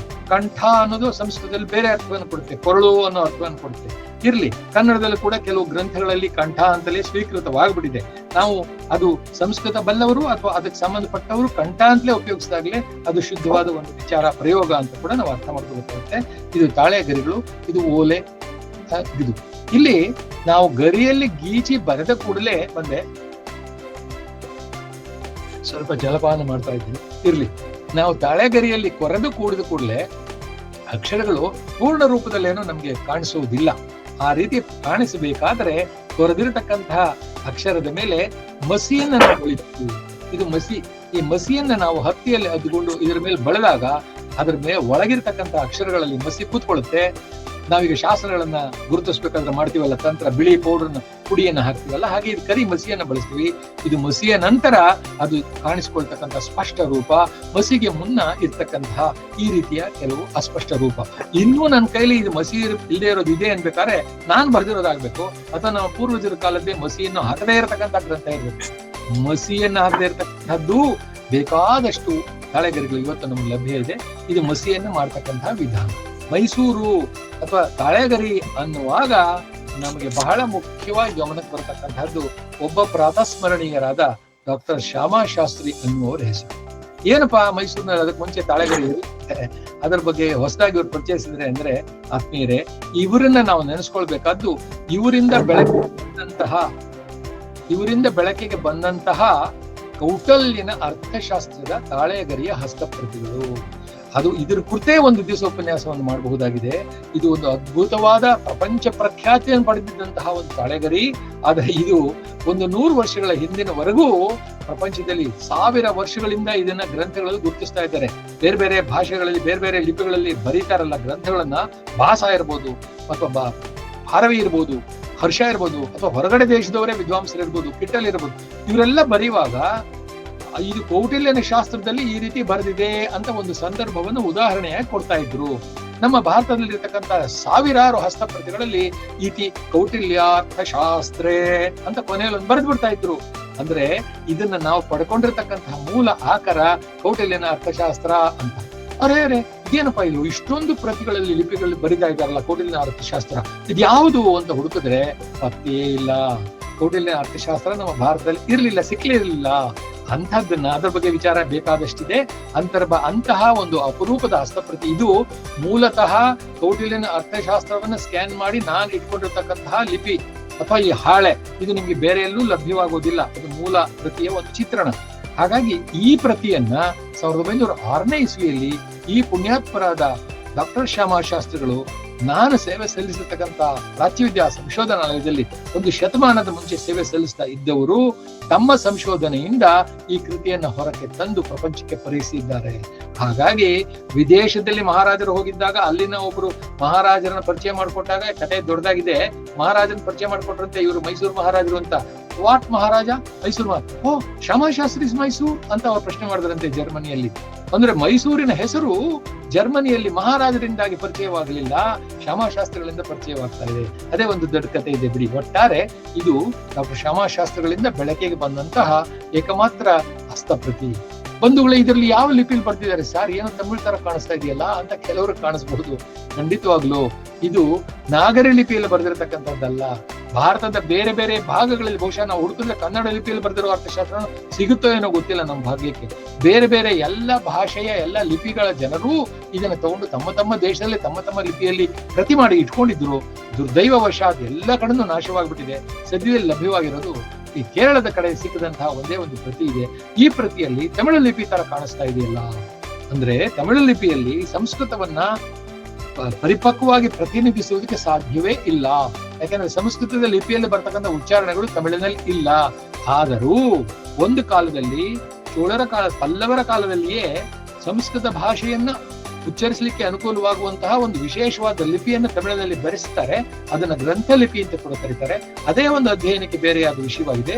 ಒಟ್ಟಾರೆ ಬಂಧುಗಳೇ, ಇಲ್ಲಿರ್ತಕ್ಕಂತಹ ತಾಳೆಗರಿ ಹಸ್ತಪ್ರತಿಯಲ್ಲಿ ಕಣ್ಣಿಗೆ ಕಾಣತಕ್ಕಂತಹ ಲಿಪಿ, ನಾನು ಆಗ್ಲೇ ವ್ಯತ್ಯಾಸಗಳು ಹೇಳಿದ್ದೀನಿ, 2 ಮುಖ ಅಂತ. ಕಣ್ಣಿಗೆ ಕಾಣಿಸ್ತಕ್ಕಂಥ ಲಿಪಿ ಗ್ರಂಥ ಲಿಪಿಯಲ್ಲಿದೆ. ಆದ್ರೆ ಅದನ್ನ ಬಾಯಲ್ಲಿ ಓದುವಾಗ ಅದರಲ್ಲಿ ಸಂಸ್ಕೃತ ಉಚ್ಚಾರಣೆ ಬರುತ್ತೆ. ಹಾಗಾಗಿ ಲಿಪಿಯ 2 ಬರವಣಿಗೆ, 2 ಮುಖಗಳನ್ನ ತೋರಿಸ್ಲಿಕ್ಕೂ ಇದು ಉತ್ತಮವಾದ ಕೃತಿ. ಹಾಗೂ ಭಾರತದ ಹೆಸರನ್ನ ಪ್ರಪಂಚಕ್ಕೆಲ್ಲ ಕೊಂಡೊಯ್ದಂತಹ ಕೃತಿಯನ್ನು ಬಹಳ ಮುಖ್ಯವಾದ ಕೃತಿ ಇದು. ನೋಡಿ, ಮೊದಲನೇದಾಗಿ ಇದು ಹಿಂದೆ ಇದೆ. ಇದು ಬೇರೆ ಬೇರೆ ಜಾಗಗಳಲ್ಲಿ ತಾಳೆಗರಿ ಹಸ್ತಪ್ರತಿಗಳನ್ನ ಹೇಗೆ ಸಂಗ್ರಹಿಸಿದ್ದಾರೆ, ಲಕ್ಷ ಸಂಖ್ಯೆಯಲ್ಲಿ ಸಂಗ್ರಹಿಸಿದ್ದಾರೆ. ನಾನು ಸೇವೆ ಸಲ್ಲಿಸಿದ ಆ ಸಂಸ್ಥೆಯಲ್ಲಿ 70,000ಕ್ಕೂ ಹೆಚ್ಚು ಹಸ್ತಪ್ರತಿಗಳು ಕಂಡಿವೆ. ಅದು ಬರೀ ಸಂಸ್ಕೃತದವೇ. ಕನ್ನಡದನ್ನ ಅಲ್ಲೆಲ್ಲ ನಮ್ಮ ಕುವೆಂಪು ಕನ್ನಡ ಸಂಸ್ಥೆಗೆ ವರ್ಗಾಯಿಸಲಾಗಿದೆ. ಹಾಗಾಗಿ ಇದು ಕೆಳದಿಯಲ್ಲಿ ಇರ್ತಕ್ಕಂತಹ ಒಂದು ಹಸ್ತಪ್ರತಿ ಭಂಡಾರ. ಇದು ಮೈಸೂರಿನ ಪ್ರಾಚ್ಯವಿದ್ಯಾ ಸಂಶೋಧನಾಲಯ, ಇದು ಕೇರಳ, ಹೀಗೆ ಬೇರೆ ಬೇರೆ ಸ್ಥಳಗಳಲ್ಲಿ ಆ ಒಂದು ತಾಳೆಗರಿಯನ್ನ ಲಿಪಿಗಳಲ್ಲಿ ಪುಸ್ತಕವನ್ನು ಇಟ್ಟಿದ್ದಾರೆ. ಬಂಧುಗಳೇ, ಇದು ವಿಶೇಷವಾದ ಒಂದು ಚಿತ್ರಣ. ತಾಳೆಗರಿ ಅನ್ನುವುದರಲ್ಲಿ ಅಕ್ಷರ ಬರೆಯೋದಕ್ಕೆ ಮಾತ್ರ ನಾವು ತಿಳ್ಕೊಂಡ್ವಿ. ಆದ್ರೆ ಅದೇ ತಾಳೆಗರಿಯನ್ನ ಅಕ್ಷರ ಬಳಸುವುದಕ್ಕೆ ಮುಂಚಿನಿಂದಲೂ ಬೇರೆ ಬೇರೆ ಕೆಲಸಗಳಿಗೋಸ್ಕರವಾಗಿ ತಾಳೆಗರಿಯನ್ನ ಬಳಸ್ತಾ ಇದ್ರು. ನೋಡಿ, ತಾಳೆಗರಿಯಲ್ಲಿ ಮಾಡಿದ ಒಂದು ಡಬ್ಬ ಮುಚ್ಚಳ ಸಹಿತವಾದ ನನ್ನ ಸಂಗ್ರಹ. ಬಂಧುಗಳೇ, ನಾನು ತೋರಿಸ್ತಾ ಇರೋದೆಲ್ಲ ಅದು ಬ್ಯಾಬಿಲೋನಿಯನ್ ಸ್ಕ್ರಿಪ್ಟ್ ಒಂದು ಬಿಟ್ಬಿಟ್ರೆ ಬ್ರಿಟಿಷ್ ಇದು ಬೇರೆ ಎಲ್ಲ ಚಿತ್ರಗಳು ನನ್ನ ಸಂಗ್ರಹವೇ, ನನ್ನ ಪರಿಮಿತಿಯಲ್ಲಿ ಇರ್ತಕ್ಕಂಥದ್ದು. ಈ ವಸ್ತುಗಳನ್ನು ಸಂಗ್ರಹಿಸಿದ್ದೀನಿ. ಇದೆಲ್ಲವೂ ತಾಳೆಗರಿಯಿಂದ ಮಾಡಿದ ಒಂದು ನಿತ್ಯೋಪಯೋಗಿ ಉಪಕರಣಗಳು, ವಸ್ತುಗಳಾಗಿವೆ. ಇದಕ್ಕೆ ಯಾಕೆ ಓಲೆಗರಿ ಕರೀತಾರೆ ಅನ್ನೋದು ಎಲ್ಲೂ ಇಲ್ಲ ಅಂತ ಆಗಲೇ ಹೇಳಿದೆ. ನನ್ನ ಅವಲೋಕನದ ಪ್ರಕಾರ ಇವತ್ತಿಗೂ ತಮಿಳುನಾಡಿನಲ್ಲಿ, ಕೇರಳದಲ್ಲಿ ಕಿವಿಯ ಓಲೆಯಾಗಿ ಈ ಗರಿಯನ್ನು ಸುತ್ತಿ ಇಟ್ಕೊಳ್ತಾರೆ. ಇದನ್ನ ಪಾರಂಪರಿಕವಾಗಿ ನಾವು ಗೌರಿ ಹಬ್ಬದಲ್ಲಿ ಬಳೆ ಬಿಚ್ಚೋಲೆ, ಇದು ಬಿಚ್ಚೋಲೆ, ಬಿಚ್ಚಬಹುದಾದಂತಹ ಓಲೆ. ಓಲೆ ಅನ್ನುವ ಪದದ ಮೂಲ ಅರ್ಥ ಕಿವಿಗೆ ಧರಿಸುವ ಆಭರಣ. ಆ ಆಭರಣಕ್ಕಾಗಿ ಬಳಸ್ತಾ ಇದ್ದಂತಹ ಗರಿಯನ್ನ ಓಲೆ ಗರಿ ಅಂತ ಮುಂಚೆಲೇ ಹೇಳ್ತಾ ಇದ್ರು. ಅದರಲ್ಲೇ ಬಳಸಿ ಅಕ್ಷರವನ್ನ ಬರೆಯೋದಕ್ಕೆ ಪ್ರಯತ್ನ ಮಾಡೋದ್ರಿಂದ ಇದನ್ನ ತಾಳೆ ಗರಿ ಅಥವಾ ಓಲೆ ಗರಿ ಅಂತ ಕರೆಯುವ ಹೆಸರು ಇನ್ನು ಉಳಿದುಕೊಂಡಿದೆ. ಬಂಧುಗಳೇ, ನಾನು ಮಾತಾಡುವ ಸಂದರ್ಭದಲ್ಲಿ ನನ್ನ ಹಿನ್ನೆಲೆಯಲ್ಲಿ ಹಾಕಿದ್ದ ಒಂದು ಚಿತ್ರ, ಒಂದು ಶಾಸನದ ಪಡಿಯಚ್ಚು. ಇದನ್ನ ತಾವು ನೋಡ್ತೀರಿ ಮತ್ತೊಂದ್ಸಲ ನನ್ನ ಮುಖದರ್ಶನ ಮಾಡುವಾಗ. ಇದು ಸಾಮಾನ್ಯವಾದ ಒಂದು ಹಸ್ತಪ್ರತಿ ಖಂಡಿತವಾಗಿಯೂ ಅಲ್ಲ. ಅಶೋಕನ ಹಸ್ತಪ್ರತಿ ಶಾಸನಕ್ಕೆ ಎಷ್ಟು ಮುಖ್ಯತೆ ಕೊಡ್ತೀವೋ ಅದಾದ ನಂತರ ನಾವು ಬಹಳ ಪ್ರಾಮುಖ್ಯತೆ ಕೊಡ್ತಕ್ಕಂತಹ ಒಂದು ಶಾಸನದ ಪಡಿಯಚ್ಚು ಇದಾಗಿದೆ. ಎಸ್ಟ್ಯಾಂಪ್ ಪೇಜ್ ಅಂತ ಕರಿತೀವಿ. ಆ ಶಾಸನವನ್ನ ಓದ್ಲಿಕ್ಕೆ ಕಷ್ಟವಾಗುತ್ತೆ. ಅದರ ಮೇಲೆ ಒಂದು ಹಾಳೆಯನ್ನ ಹೊಸಬರಿಗೋಸ್ಕರವಾಗಿ ಇದನ್ನು ಹೇಳ್ತಾ ಇದ್ದೀನಿ. ಆ ಬಿಳಿಯ ಹಾಳೆಯನ್ನ ಕಲ್ಲಿನ ಮೇಲೆ ಹಾಸಿ ಅದಕ್ಕೆ ಕರಿಯ ಮಸಿಯನ್ನ ಬಳಿಯುವ ಮೂಲಕ ಅದನ್ನ ಹೊರಗೆ ತೆಗಿತೀವಿ. ಅದನ್ನ ಎಸ್ಟ್ಯಾಂಪ್ ಪೇಜ್ ಅಂತ ಕರಿತೀವಿ, ಕಾಪಿಂಗ್ ಅಂತ ಕೂಡ ಹೇಳ್ತೀವಿ. ಇದು ಅಯೋಧ್ಯ ನಗರದಲ್ಲಿರ್ತಕ್ಕಂತಹ 1000 ವರ್ಷ, ಸುಮಾರು 1150ನೇ ಇಸ್ವಿಯ, ಅಂದ್ರೆ 900 ವರ್ಷ ಅಂತ ಇಟ್ಕೊಳ್ಳೋಣ, ಆಗ ಬರೆದಿರ್ತಕ್ಕಂತಹ ಒಂದು ಲಿಪಿ. ಈ ಶಾಸನದಿಂದಲೇ ಅಯೋಧ್ಯೆಯಲ್ಲಿ ನ್ಯಾಯಾಲಯದಲ್ಲಿ ಇದು ರಾಮ ಜನ್ಮಭೂಮಿ ಆಗಿತ್ತು ಅನ್ನೋದನ್ನ ಪುಟಕ್ಕಿಟ್ಟಂತಹ ಕೆಲಸವನ್ನ ಈ ಶಾಸನವನ್ನ ಮಾಡಿತ್ತು. ಬಂಧುಗಳೇ, ಈ ಶಾಸನದ ಪ್ರತಿ ಖಾಸಗಿ ವ್ಯಕ್ತಿಗಳ ಯಾರ ಬಳಿಯೂ ಇಲ್ಲ, ನನ್ನ ಬಳಿ ಮಾತ್ರ ಇದೆ. ಯಾಕೆ ಅಂದ್ರೆ ಇದನ್ನ ಸಂಶೋಧನೆ ಮಾಡಿ ಆ ಅಯೋಧ್ಯಕ್ಕೆ ಹೋಗಿ ಅಲ್ಲಿಂದ ತಾಳೆ ಇದರ ಕಾಗದದ ಮೇಲೆ ಇದರ ಪ್ರತಿಯನ್ನು ತಗೊಂಡು ಬಂದವರು ನನ್ನ ಗುರುಗಳಾದ, ನಾನು ನಿಮಗೆ ಕಾಣಿಸ್ತಾ ಇಲ್ಲದೆ ಇದ್ರು ನನ್ನ 2 ಕೈಗಳು ಮುಗಿತಾ ಇದ್ದೀನಿ, ಕಣ್ಣು ಮುಚ್ಕೊಳ್ತಾ ಇದ್ದೀನಿ, ನನ್ನ ಗುರುಗಳಾದ ಡಾಕ್ಟರ್ KV ರಮೇಶ್, ಶಾಸನ ಶಾಸ್ತ್ರ ಭೀಷ್ಮ, ಅವರ ಆಶೀರ್ವಾದದಲ್ಲಿ ನಾನು 10 ವರ್ಷ ಕೆಲಸ ಮಾಡ್ತಾ ಇದ್ದೆ. ಅವ್ರನ್ನ ಅಲಹಾಬಾದ್ ಹೈಕೋರ್ಟ್ ಆರ್ಕಿಯಾಲಜಿ ಡಿಪಾರ್ಟ್ಮೆಂಟ್ ಮೂಲಕ ನಿಗದಿಗೊಳಿಸಿ ಇವರು ಹೋಗಿ ಅಯೋಧ್ಯೆಯಲ್ಲಿರ್ತಕ್ಕಂಥ ಶಾಸನದ ಲಿಪಿಯನ್ನು ಓದಿ, 1000 ವರ್ಷಗಳ ಹಿಂದಿನ ಸಂಸ್ಕೃತ ಲಿಪಿ ಓದಲಿಕ್ಕೆ ಬಹಳ ಬಹಳ ಕಷ್ಟವಾಗ್ತಕ್ಕಂಥದ್ದು. ಅದನ್ನ ಇವರು 15 ದಿವಸಗಳ ಕಾಲ ಕೂತು ಅದನ್ನ ಲಿಪ್ಯಂತರ ಮಾಡಿ ಮತ್ತೆ ಭಾಷಾಂತರವನ್ನು ಇವತ್ತಿನ ಭಾಷೆಗೆ ಹೊಂದುವಂತೆ ಮಾಡಿ ನ್ಯಾಯಾಲಯದಲ್ಲಿ ಹೋಗಿ ಇದು ರಾಮ ಮಂದಿರ ಅನ್ನೋದು ಇದರಲ್ಲಿ ಇದೆ ಅನ್ನೋದನ್ನು ಕೂಡ ಸ್ಪಷ್ಟಪಡಿಸಿ ಅವರು ತೋರಿಸಿದ್ದಾರೆ. ಇದನ್ನ ಹೇಳುವಾಗ ಇದನ್ನ ಒಂದು ಪ್ರತಿಯನ್ನ ನಾನು ಇಷ್ಟು ದೊಡ್ಡದಾಗಿ, ಮೂಲ ಪ್ರತಿ ಏನಿದೆಯೋ ಅಷ್ಟೇ ದೊಡ್ಡದಾಗಿ ಮುದ್ರಣ ಮಾಡಿ ಇವತ್ತು ನಂತರ ಇಟ್ಕೊಂಡಿದ್ದೀನಿ. ಅದನ್ನೇ ಈಗ ಮುಂದೆ ನನ್ನ ರೂಪ ಕಾಣುವಾಗ ನನ್ನ ಹಿನ್ನೆಲೆಯಲ್ಲಿ ಕಾಣೋದು ಇದೇ ಒಂದು ಇದು. ನೋಡಿ, ವಿಶೇಷ ಏನಂದ್ರೆ ನಾವು ಇವತ್ತು ಯಾವ್ದಾರೋ ಒಂದು ಧರ್ಮದ ಬಗ್ಗೆ ಮಾತಾಡುವಾಗ ಅದರಲ್ಲೂ ಹಿಂದೂ ಧರ್ಮದಲ್ಲಿ ಇವರು ಶೈವರು, ಇವರು ವೈಷ್ಣವರು, ಇವರು ಅವರು, ಇವರು ಅಂತ ಭೇದ ಮಾಡ್ತಾ ಇರ್ತೀವಿ. ಆದ್ರೆ ಅವತ್ತಿನ ದಿವಸದಲ್ಲಿ ಈ ರೀತಿ ಪಂಥೀಯ ಚಿಂತನೆಗಳು ಇರಲಿಲ್ಲ ಅನ್ನೋದನ್ನ ಈ ಒಂದು ಶಾಸನ ಸ್ಪಷ್ಟಗೊಳಿಸುತ್ತೆ. ಕಾರಣ, ವಿಷ್ಣು ದೇವಾಲಯದಲ್ಲಿ ಶ್ರೀರಾಮನ ಜನ್ಮಭೂಮಿಯಲ್ಲಿ ಬರೆದಿರ್ತಕ್ಕಂಥ ಈ ಶಾಸನದಲ್ಲಿ ವಿಷ್ಣುವಿನ ಗಾಥೆಯನ್ನ ವಿವರಿಸಿದ್ದಾರೆ. ಆದ್ರೆ ಈ ಶಾಸನ ಶುರುವಾಗೋದೇ ನಮಃ ಶಿವಾಯ ಅನ್ನುವ ಶಿವನ ಸ್ಮರಣೆಯೊಂದಿಗೆ. ಹಾಗಾಗಿ ಇಲ್ಲಿ ಬಹಳ ಮುಖ್ಯವಾಗಿ ಗಮನಿಸಬೇಕಾದ್ದು ಶಿವ ಮತ್ತು ವೈಷ್ಣವ, ಶೈವ ಅನ್ನೋದರ ಭೇದ ಇಲ್ಲದ ಒಂದು ಕಾಲ. ಬಂಧುಗಳೇ, ಇದು ಕೂಡ ಹೊಸದಾಗಿ ನಾನೇ ಪರಿಚಯಿಸಿರ್ತಕ್ಕಂಥ ಒಂದು ಸಂಶೋಧನಾತ್ಮಕವಾದ ಸಂದರ್ಭ. ಇದು ಮೈಸೂರು ನಗರದಲ್ಲಿ ಇವತ್ತು ತಾವೆಲ್ಲ ಹೋಗಿ ನೋಡ್ಬೋದು, ಯಾರು ನೋಡೋದಿಲ್ಲ. ಅಲ್ಲಿ ಇನ್ಸ್ಟಿಟ್ಯೂಷನ್ ಆಫ್ ಇಂಜಿನಿಯರ್ಸ್ ಅಂತ ಇದೆ, DC ಆಫೀಸ್ ಪಕ್ಕದಲ್ಲಿ. ಆ ಇನ್ಸ್ಟಿಟ್ಯೂಷನ್ ಆಫ್ ಇಂಜಿನಿಯರ್ಸ್ ಹಿಂಭಾಗದಲ್ಲಿ ಇರ್ತಕ್ಕಂಥ ಒಂದು ಹಳ್ಳದಲ್ಲಿ ಇಂತಹ ಅನೇಕ ಸಮಾಧಿಗಳು ಮೊದಲ ಬಾರಿಗೆ ನನ್ನ ಕಣ್ಣಿಗೆ ಬಿದ್ದು. ಈ ಸಮಾಧಿಗಳ ಮೇಲೆ ಅಕ್ಷರಗಳೂ ಇದೆ, ಲಿಪಿಯೂ ಇದೆ. ಅಯ್ಯೋ, ಇದು ಇದುವರೆಗೂ ಪ್ರಕಟವಾಗಿಲ್ವಲ್ಲ ಅಂತೇಳಿ ಅದರ ಬಗ್ಗೆ ನಾನು ಅಧ್ಯಯನ ನಡೆಸಿ ಈ ಲಿಂಗ ಸಹಿತವಾದ ಅನೇಕ ಸಮಾಧಿಗಳು ಮತ್ತೆ ಬೃಂದಾವನ ಸಹಿತವಾದ ಅನೇಕ ಸಮಾಧಿಗಳು ಎಲ್ಲ ಅಲ್ಲಿ ಕಂಡು ಬಂದು ಅದರ ಬಗ್ಗೆ ಅಧ್ಯಯನ ನಡೆದಾಗ ಅದರಲ್ಲಿರ್ತಕ್ಕಂಥ ಲಿಪಿಗಳ ಶೈಲಿ, ಬರವಣಿಗೆಯ ಶೈಲಿ ಇದನ್ನೆಲ್ಲ ಗಮನಿಸಿ ಇದನ್ನು ಸುಮಾರು 200 ವರ್ಷದ ಹಿಂದಿನ, ಅಂದ್ರೆ 1800ನೇ ಇಸ್ವಿ ಸಮಯದಲ್ಲಿ ನಮ್ಮ ಮುಮ್ಮಡಿಯವರ ಆಳ್ವಿಕೆಗೆ ಬರ್ತಾರೆ. ಆ ನಂತರ ಅಂದ್ರೆ ಒಂದು 175 ವರ್ಷದ ಹಿಂದೆ ಈ ಒಂದು ಅಕ್ಷರವನ್ನು ಬರೆದಿರೋದು. ಇದು ಆ ಒಂದು ಜಾಗ, ಇನ್ಸ್ಟಿಟ್ಯೂಷನ್ ಆಫ್ ಇಂಜಿನಿಯರ್ಸ್ ಹಿಂದ್ಗಡೆ ಇರೋ ಜಾಗ ಇವತ್ತು ಒಂದು ಕೈತೋಟದ ಒಂದು ಹಾರ್ಟಿಕಲ್ಚರ್ ಡಿಪಾರ್ಟ್ಮೆಂಟಿನ ಒಂದು ಕಚೇರಿಯಾಗಿದೆ. ಆದ್ರೆ ಅಲ್ಲಿ ಸ್ಮಶಾನ ಆಗಿತ್ತು. ಆ ಸ್ಮಶಾನದಲ್ಲಿ 2 ಭಾಗಗಳನ್ನು ಮಾಡಿದ್ದಾರೆ.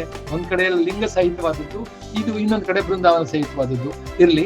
ಇದನ್ನ ನೋಡಿ, ಇದು ಅವತ್ತಿನ ಲಿಪಿ, ಸುಮಾರು 175 ವರ್ಷಗಳ ಹಿಂದಿನ ಮುಮ್ಮಡಿಯವರ ಕಾಲದ ಲಿಪಿ. ಶ್ರೀ ಗುರುವೇ ಗತಿ, ಶ್ರೀ ತ್ರಿನೇಶ್ವರ ಸ್ವಾಮಿಯವರ ದೇವಾಸ್ಥಾನದ ಅಕ್ಷರ ಬರೆಯೋದಲ್ಲಿ ಲೋಪಗಳು ಇರ್ತಾ ಇತ್ತು. ಭಕ್ಷ್ಯ ಉಗ್ರಣದ ಗೊಲ್ಲರ ಚೆಲ್ಲುವಪ್ಪನವರ ಗದಿಗೆ, ಅಂದ್ರೆ ತ್ರಿನೇಶ್ವರ ಸ್ವಾಮಿ ಎನ್ನುವ ಗುಡಿಯಲ್ಲಿ ಇವತ್ತಿಗೂ ಅರಮನೆಯಲ್ಲಿ ಇದೆ, ಅದು ಬಹಳ ಪ್ರಾಚೀನವಾದದ್ದು. ಆ ಗುಡಿಯಲ್ಲಿರ್ತಕ್ಕಂಥ ಭಕ್ಷ್ಯ ಉಗ್ರಾಣ ಅಂದ್ರೆ ಒಂದು ಸ್ಟೋರೇಜ್ ಇದೆಯಲ್ಲ, ಆ ಭಕ್ಷ್ಯ ಮಾಡ್ತಕ್ಕಂಥ ಪ್ರಸಾದ, ಅಲ್ಲಿರ್ತಕ್ಕಂತಹ ಒಂದು ಗುರು ಗೊಲ್ಲರ ಚೆಲುವಪ್ಪ, ಅವನ ಜಾತಿಯನ್ನು ಇಲ್ಲಿ ಗುರುತಿಸ್ತಾ ಇದ್ದಾರೆ. ಚೆಲುವಪ್ಪ ಅನ್ನೋನು ಅಲ್ಲಿ ಮೇಲ್ವಿಚಾರಣೆ ಇದ್ದ ಅನ್ನೋದು ತೋರಿಸುತ್ತೆ. ಇದು ಅವನ ಸಮಾಧಿಯಾಗಿದೆ. ಈ ತರ ಅನೇಕ ಅಧಿಕಾರಿಗಳ ಸಮಾಧಿಗಳು ಅಲ್ಲಿದೆ. ಬರವಣಿಗೆಯ ಮತ್ತೊಂದು ಪ್ರಯೋಗ ನಮ್ಮವರು ಮಾಡಿದ್ದು ಅಂದ್ರೆ ತಾಮ್ರ ಪತ್ರಗಳ ಮೇಲೆ ಈ ಒಂದು ತಾಳೆಗರಿಯಲ್ಲಿ ಬರೆಯುವುದು ಕೂಡ ಶಾಶ್ವತವಾದದ್ದಲ್ಲ. ಶಾಶ್ವತ ಅನ್ನೋ ಪದ ಹೇಳ್ತಿದ್ದೀನಲ್ಲ, ಈ ಪದವೇ ಶಾಶ್ವತವಾದದ್ದಲ್ಲ. ಮನುಷ್ಯನ ನಂತರ ಈ ಪ್ರಪಂಚವೇ ಮುಗಿದೋದ ನಂತರ ಆ ಪದ ಎಲ್ಲಿ ಉಳಿದಿರಕ್ ಸಾಧ್ಯ? ಆದರೂ ದೀರ್ಘಕಾಲ ಶಾಶ್ವತವಾಗಿರ್ತಕ್ಕಂಥ ತಾಳೆಗರಿಯಾಗಿತ್ತು. ಕಾಗದ ನಮ್ಮ ಯಾವುದು ಬೂರ್ಜ ಪತ್ರಕ್ಕಿಂತ ಆ ತಾಳೆಗರಿಗಿಂತ ಶಾಶ್ವತವಾಗಿರ್ತಕ್ಕಂಥದ್ದು ತಾಮ್ರಪತ್ರ ಅಂತ. ಇವತ್ತು ಕೂಡ ಈ ತಾಮ್ರಪತ್ರ ನಿಮಗೆ ತೋರಿಸ್ತಾ ಇದ್ದೀನಲ್ಲ ಬಂಧುಗಳೇ, ಇದು ನನ್ನ ಸ್ವಂತ ಸಂಗ್ರಹ. ಇದು ಬೇರೆ ಎಲ್ಲಿಯೂ ಇಲ್ಲ. ಇದನ್ನ ಪ್ರಕಟಿಸಲಾಗಿದೆ. ಇದ್ರೊಳಗಡೆ ಬಹಳ ಮುಖ್ಯವಾದ ಅಂಶ ಇರತಕ್ಕಂಥ ತಾಮ್ರಪತ್ರ ಇದು. ಈ ಕೆಂಪಿನ ಚೌಕದ ಒಳಗಡೆ ದತ್ತಃ ಪುನ್ನಾಟ ದೇಶೇ ಅಂತ ಹೇಳಿ ನಮ್ಮ ಮೈಸೂರಿನ ಸಮೀಪದಲ್ಲಿ ಒಂದು ಕಾಲದಲ್ಲಿ ಪುನ್ನಾಟ ದೇಶ ಅಂತ ಇತ್ತು ಅನ್ನೋದನ್ನ ಎಲ್ಲರಿಗೂ ಗೊತ್ತಿರತಕ್ಕಂಥ ವಿಚಾರ. ಇದು ಯಾರೋ ವಿದೇಶಿ ಬರಹಗಾರನು ಕೂಡ ಇದನ್ನ ಪ್ರಸ್ತಾಪಿಸಿದ್ದಾನೆ ಅಂತ. ಈ ಪುನ್ನಾಟ ಅನ್ನುವ ಹೆಸರಿರ್ತಕ್ಕಂಥ ಒಂದು ತಾಮ್ರಪತ್ರ ಸುಮಾರು 5-6ನೇ ಶತಮಾನ ಅಂತ ಅನ್ಕೊಳ್ಳೋಣ. ಇದು ನನ್ನ ಸಂಗ್ರಹದಲ್ಲಿದೆ. ಈ ರೀತಿಯ ಪ್ರಯೋಗದ ಮೂಲಕ ಅವರು ಅಕ್ಷರವನ್ನ ಶಾಶ್ವತಗೊಳಿಸಲಿಕ್ಕೆ ಪ್ರಯತ್ನ ಮಾಡಿದ್ದಾರೆ. ಇದೊಂದು ವಿಜಯನಗರ ಕಾಲದ ತಾಮ್ರ ಶಾಸನ. ಬನ್ನಿ, ಬಹಳ ಮುಖ್ಯವಾದದ್ದು ಒಂದನ್ನ ತಮ್ಮ ಮುಂದೆ ಇಡ್ತಾ ಇದ್ದೀನಿ. ಇವತ್ತು ರಾಜಘಟ್ಟ ಅನ್ನುವ ಹೆಸರು ಬಹಳ ಪ್ರಖ್ಯಾತವಾಗಿದೆ, ಜನಪ್ರಿಯವಾಗಿದೆ. ಆದ್ರೆ ಆ ರಾಜಘಟ್ಟದಲ್ಲಿ ಇತಿಹಾಸ ಅನ್ನೋದಿದೆ. ರಾಜಘಟ್ಟ ಅನ್ನೋದು ಮುಂಚೆನೆ ಪರಿಚಯವಾಗಿದ್ದ ಸಂಗತಿ. ಅಲ್ಲಿ ಇತಿಹಾಸ ಪೂರ್ವ ಕಾಲದಲ್ಲಿದ್ದಂತಹ ಕಲ್ಲಿನ ಸಮಾಧಿಗಳನ್ನ ಅನೇಕರು ಗುರುತಿಸಿ ಲೇಖನವನ್ನು ಬರೆದಿದ್ರು. ಆದ್ರೆ ಇತಿಹಾಸ ಕಾಲದ ಅಂದ್ರೆ ಈ ಒಂದು ನಾವು ಸಾಮಾನ್ಯ ಕಾಲಮಾನ ಅಂತೀವಲ್ಲ, ಕ್ರಿಸ್ತಶಕ ಆರಂಭದ ನಂತರದ ಯಾವ ಅವಶೇಷಗಳು ಸಾಂಸ್ಕೃತಿಕವಾಗಿ ಕಂಡಿರಲಿಲ್ಲ. ಅದನ್ನ ಮೊದಲನೇ ಬಾರಿಗೆ ನಾನು ಬೆಳಕಿಗೆ ತಂದು ನಾನು ಅಂತ ಹೇಳ್ಕೊಳ್ತಾ ಇದ್ದೀನಿ ಅಂತ ದಯವಿಟ್ಟು ಭಾವಿಸಬಾರ್ದು. ನಮಗೆ ಖಚಿತತೆ ಇರಬೇಕು. ನಾವು ಲೇಖನ ಬರೆದಾಗ ಇದಕ್ಕೆ ಜವಾಬ್ದಾರ ಯಾರಾಗ್ತಾರೆ ಅಂತ ಕೆಳಗಡೆ ಒಂದು ಹೆಸರನ್ನು ಗುರುತಿಸ್ತೀವಲ್ಲ, ಹಾಗೆ ಅದರ ಬಗ್ಗೆ ಹೇಳ್ತಾ ಇದ್ದೀನಿ. ವಿನೀತತೆಯಿಂದ ತಮ್ಮ ಮುಂದೆ ಸಮರ್ಪಿಸ್ತಾ ಇದ್ದೀನಿ. ಇದನ್ನ ಯಾಕೆ ಇಲ್ಲಿ ತೋರಿಸ್ತಾ ಇದ್ದೀನಿ ಅಂದ್ರೆ, ನೋಡಿ, ಇಲ್ಲಿ ಬುದ್ಧನ ರೂಪ ಇದೆ, ಇಲ್ಲಿ ಒಂದು ಸ್ತೂಪದ ರೂಪ ಇದೆ. ಬಹಳ ಮುಖ್ಯವಾಗಿ ನಾನು ಈ ಸಂದರ್ಭದಲ್ಲಿ ಇದನ್ನ ತೋರಿಸ್ತಾ ಇರೋದು, ಇದ್ರೊಳಗಡೆ ಲಿಪಿ ಕೂಡ ಇದೆ. ಇಲ್ಲಿರ್ತಕ್ಕಂತಹ ಲಿಪಿ, ಈ ಲಿಪಿಯಲ್ಲಿ ಈ ಅವತ್ತಿನ ಬೌದ್ಧ ಧರ್ಮದ ಮಂತ್ರ ಇದೆ. ಈ ಏ ಧಮ್ಮ ಹೇತು ಭವ ಅನ್ನುವ ಒಂದು ಶ್ಲೋಕ ಕೂಡ ಬರ್ತಾರೆ. ಇದನ್ನ ಇಲ್ಲಿ ಬರೆದಿದ್ದಾರೆ. ಇದು ಅತ್ಯಪರೂಪದ ಒಂದು ಬೌದ್ಧ ಸಂಸ್ಕೃತಿಯ ಒಂದು ಪ್ರಾಚೀನ ಪಳೆಯುಳಿಕೆ. ಇವತ್ತು ನನ್ನ ಗುರುಗಳಾಗಿರ್ತಕ್ಕಂತಹ ಡಾಕ್ಟರ್ MS ಕೃಷ್ಣಮೂರ್ತಿ ಅವರು ರಾಜಘಟ್ಟದಲ್ಲಿ ಒಂದು ಹಂತದ ಉತ್ಖನನವನ್ನು ಮುಗಿಸಿ ಗ್ರಂಥವನ್ನು ಪ್ರಕಟಿಸಿಬಿಟ್ಟಿದ್ದಾರೆ. ಇನ್ನೊಂದು ಹಂತದ ಉತ್ಖನನವನ್ನು ಪ್ರಾರಂಭಿಸುವ ದಿಸೆಯಲ್ಲಿದ್ದಾರೆ. ಅವರು ಮೊನ್ನೆ ನನಗೆ ಈ ಒಂದು ಬಿಲ್ಲೆಯನ್ನ ನೋಡಿ ಶುಭಾಶಯಗಳನ್ನು ಕೋರಿ ಅಭಿನಂದಿಸಿದ್ರು. ಶರ್ಮರೇ, ನಿಮ್ಮಲ್ಲಿರ್ತಕ್ಕಂಥ ಬಿಲ್ಲೆಯಲ್ಲಿ ಲಿಪಿ ಇದೆ. ನಾನು ಇದುವರೆಗೂ 100 ಬಿಲ್ಲೆಗಳನ್ನ ಪತ್ತೆ ಮಾಡಿದ್ದೀನಿ, ಅಲ್ಲಿ ಒಂದರಲ್ಲೂ ಲಿಪಿ ಇಲ್ಲ. ನಿಮ್ಮ ಲಿಪಿ ಇರೋದು ವಿಶೇಷವಾದದ್ದು ಅಂತ ಹೇಳಿ ನನ್ನನ್ನು ಅಭಿನಂದಿಸಿದ್ರು. ನನಗೆ ಅವರು ಮಾಡಿರ್ತಕ್ಕಂಥ ಆಶೀರ್ವಾದ. ಸ್ವಲ್ಪ ಹತ್ತಿರದ ದೃಶ್ಯದಲ್ಲಿ ಈ ಲಿಪಿಯನ್ನು ನೋಡೋಣ. ಈ ಲಿಪಿ ಇಲ್ಲಿ ಉಬ್ಬಿನ ರೂಪದಲ್ಲಿ ಕಾಣಿಸ್ತಾ ಇದೆ, ಹಳ್ಳದ ರೂಪದಲ್ಲಿ. ಇದು ಬಹಳ ಮುಖ್ಯವಾದ ರಾಜಘಟ್ಟದಲ್ಲಿ ಲಿಪಿ ಸಹಿತವಾದ ಒಂದು ಬೌದ್ಧ ಮುದ್ರಿಕೆ. ಮಿತ್ರರೇ, ಇದು ನನ್ನ ಒಂದು ಬಹಳ ಸಂತೋಷಕರವಾದ ಒಂದು ಚಿತ್ರಣ. ನಾನು ಬೌದ್ಧ ನೆಲೆಯನ್ನ ಪ್ರಥಮ ಬಾರಿಗೆ ಬೆಳಕಿಗೆ ತಂದಾಗ ರಾಜಘಟ್ಟದಲ್ಲಿ ಇದು ದೆಹಲಿಯ ದೂರದರ್ಶನದಲ್ಲೂ ಕೂಡ ಪ್ರಚಾರ ಆಗೋಯ್ತು. ಅಲ್ಲಿಯವರು ಕೂಡ ಬಂದು ಅದರ ಬಗ್ಗೆ ನನ್ನ ಇವತ್ತು ಇದೆ, ಅದರ ರೆಕಾರ್ಡಿಂಗ್ ಎಲ್ಲ ಇದೆ. ಅದನ್ನ ನೋಡಿ ಈಕೆ ತಮಗೆ ಗೊತ್ತು, ಹೆಸರು ಬರೆದಿದೆ ಇಲ್ಲಿ, ಡಾಕ್ಟರ್ ರೋಮಿಲಾ ಥಾಪರ್ ಅನ್ನುವ ವಿಶ್ವವಿಖ್ಯಾತವಾದ ಒಂದು ಭಾರತೀಯ ಇತಿಹಾಸಜ್ಞೆ. ಈ ಇತಿಹಾಸಜ್ಞೆ ದೂರದರ್ಶನದಲ್ಲಿ ಅದನ್ನ ನೋಡಿ ಬೆಂಗಳೂರಿಗೆ ನಮ್ಮ ಮಂತ್ರಿಗಳಾಗಿದ್ದಂತಹ ಅವತ್ತಿನ ಪ್ರೊಫೆಸರ್ BK ಚಂದ್ರಶೇಖರ್ ಅವರಿಗೆ ಕರೆ ಮಾಡಿ ನನಗೆ ಅವರನ್ನ ಪರಿಚಯ ಮಾಡಿಸಿ, ನಾನು ಆ ಜಾಗ ನೋಡ್ಬೇಕಾಗಿದೆ ಅಂತ ಹೇಳಿ, ಸಮಯ ಮುಗಿತಾ ಬಂತು, ಬೇಗ ಮುಗಿಸ್ತೀನಿ, ಆ ಜಾಗ ನೋಡ್ಬೇಕಾಗಿದೆ ಅಂತ ಹೇಳಿ ಆಕೆ ದೆಹಲಿಯಿಂದ ಬೆಂಗಳೂರಿಗೆ ಬಂದು, ನಾನು ಮೈಸೂರಿನಿಂದ ಬೆಂಗಳೂರಿಗೆ ಹೋಗಿ ನಾವೆಲ್ಲ ಸೇರಿ ಈ ಮಿನಿಸ್ಟರ್ ಕಾರ್ನಲ್ಗೆ ನಾವು ರಾಜಘಟ್ಟವನ್ನು ಪ್ರವೇಶ ಮಾಡಿ ರಾಜಘಟ್ಟದಲ್ಲಿ ಇರ್ತಕ್ಕಂಥ ಅನೇಕ ವಿಚಾರಗಳನ್ನ, ಸ್ಥಳಗಳನ್ನ ಉತ್ಖನನ ಆಗೋದಕ್ಕೆ ಬಹಳ ಮುಂಚೆ ಆಗ ರೋಮಿಲಾ ಥಾಪರ್ ಅವರು ಕೂಡ ದೂರದರ್ಶನಕ್ಕೆ ಇಂಟರ್ವ್ಯೂ ಕೊಟ್ಟು, ಇದು ಅದ್ಭುತವಾದ ಜಾಗ, ಬೌದ್ಧ ಸಂಸ್ಕೃತಿಗೆ ಸಂಬಂಧಪಟ್ಟಾದ ದಕ್ಷಿಣ ಭಾರತದ ಅಪರೂಪದ ಸ್ಥಳ ಅಂತ ಕಾಣಿಸ್ತಾ ಇದೆ, ಇಲ್ಲಿ ಉತ್ಖನನ ಶಾಸ್ತ್ರೀಯವಾಗಿ ನಡಿಬೇಕಿದೆ ಅಂತ ಹೇಳಿ ಒಂದು 20 ವರ್ಷದಿಂದನೇ ಅವ್ರು ಹೇಳಿರ್ತಕ್ಕಂಥದ್ದು. ಇದು ಆಕೆಯ ಒಂದು ಸಹಭಾಗಿತ್ವದ ಚಿತ್ರಣವನ್ನು ನಾನು ತೋರಿಸ್ತಾ ಇದ್ದೀನಿ.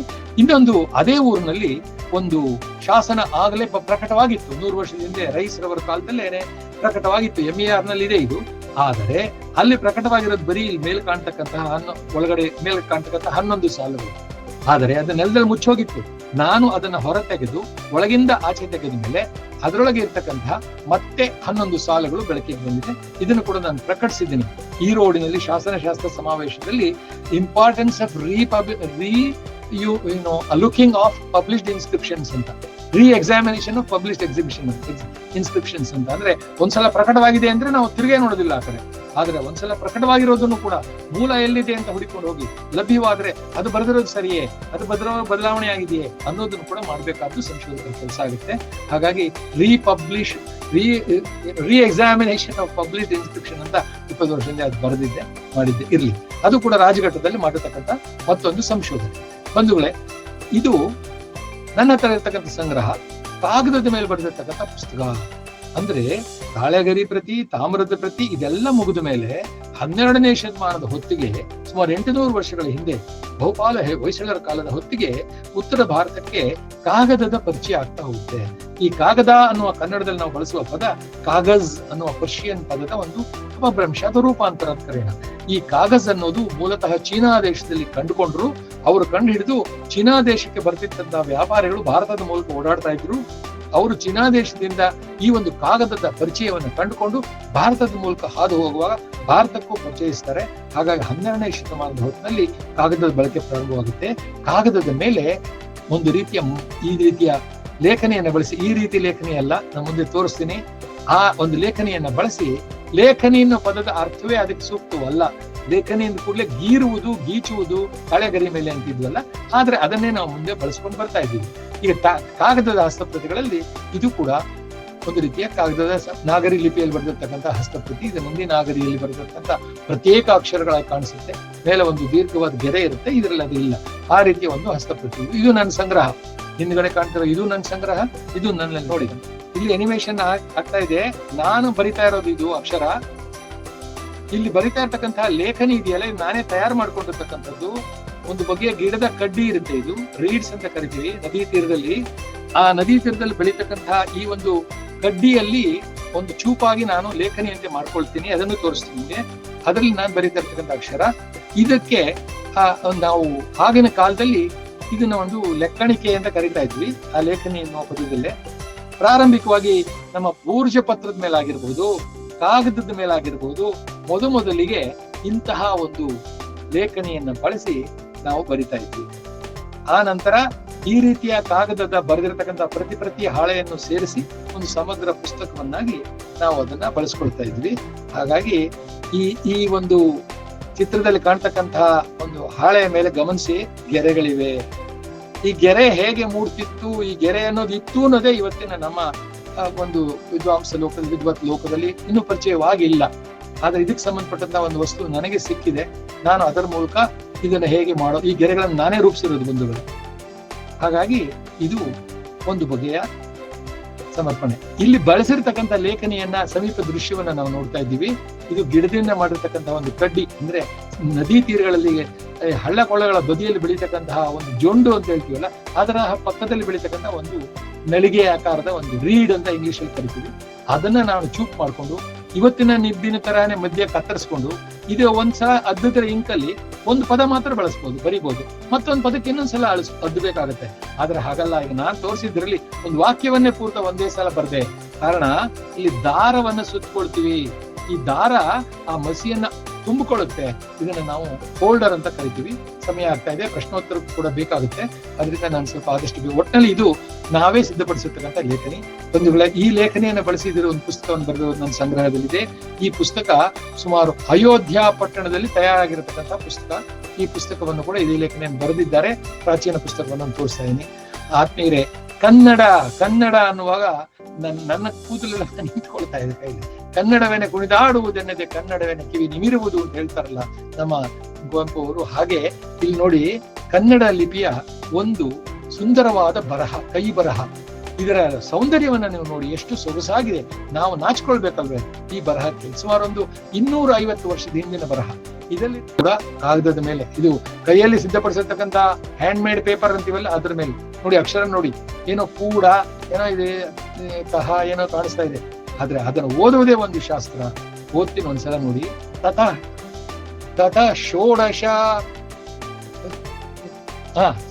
ಷೋಡಶೋಪಚಾರ ಪೂಜಾಂ ಕೃತ್ವಾ ಪುನರರ್ಘ್ಯಂ ದದ್ಯಾತ್. ನಮಸ್ತೆ ಜ್ಞಾನಬೋಧಾಯ, ನಮಸ್ತೆ ಶಾಂತಮೂರ್ತಿಯೇ, ಗೃಹಾಣಾರ್ಘ್ಯಂ ಮಯಾ ದತ್ತಂ ವಿಷ್ಣುರೂಪಾಯ ತೇ ನಮಃ. ಇದು ಸಂಸ್ಕೃತದ ಒಂದು ಶ್ಲೋಕವನ್ನ ಇಲ್ಲಿ ಬರತಕ್ಕಂತಹ ಪೂಜಾ ಸಮಯದ್ದು. ಇದು ನಾನು ಆ ಕಾಲದ ಲಿಪಿಯ ಶೈಲಿಯನ್ನು ಚಿತ್ರಕಲಾವಿದ ಆದ್ರಿಂದ ಆ ಶೈಲಿಯನ್ನು ಕೂಡ ಅನುಸರಿಸಿ ವಿನ್ಯಾಸಗೊಳಿಸುತ್ತಿದ್ದೆ. ಇಲ್ಲಿ ನೋಡಿ, ತಾಳೆಗರಿಯ ಮೇಲೆ ಈ ಲೇಖನಿಯನ್ನು ಬಳಸಿ ಬರೆದಿರ್ತಕ್ಕಂತಹ ಒಂದು ಲಿಪಿ ಇದೆ. ಇದರೊಳಗೂ ಕೂಡ ತಾವು ಓದ್ಬೋದು. ಕರ್ನಾಟಕದ ಉಲ್ಲೇಖವು ನಮೂದಿಸಲ್ಪಟ್ಟಿದೆ.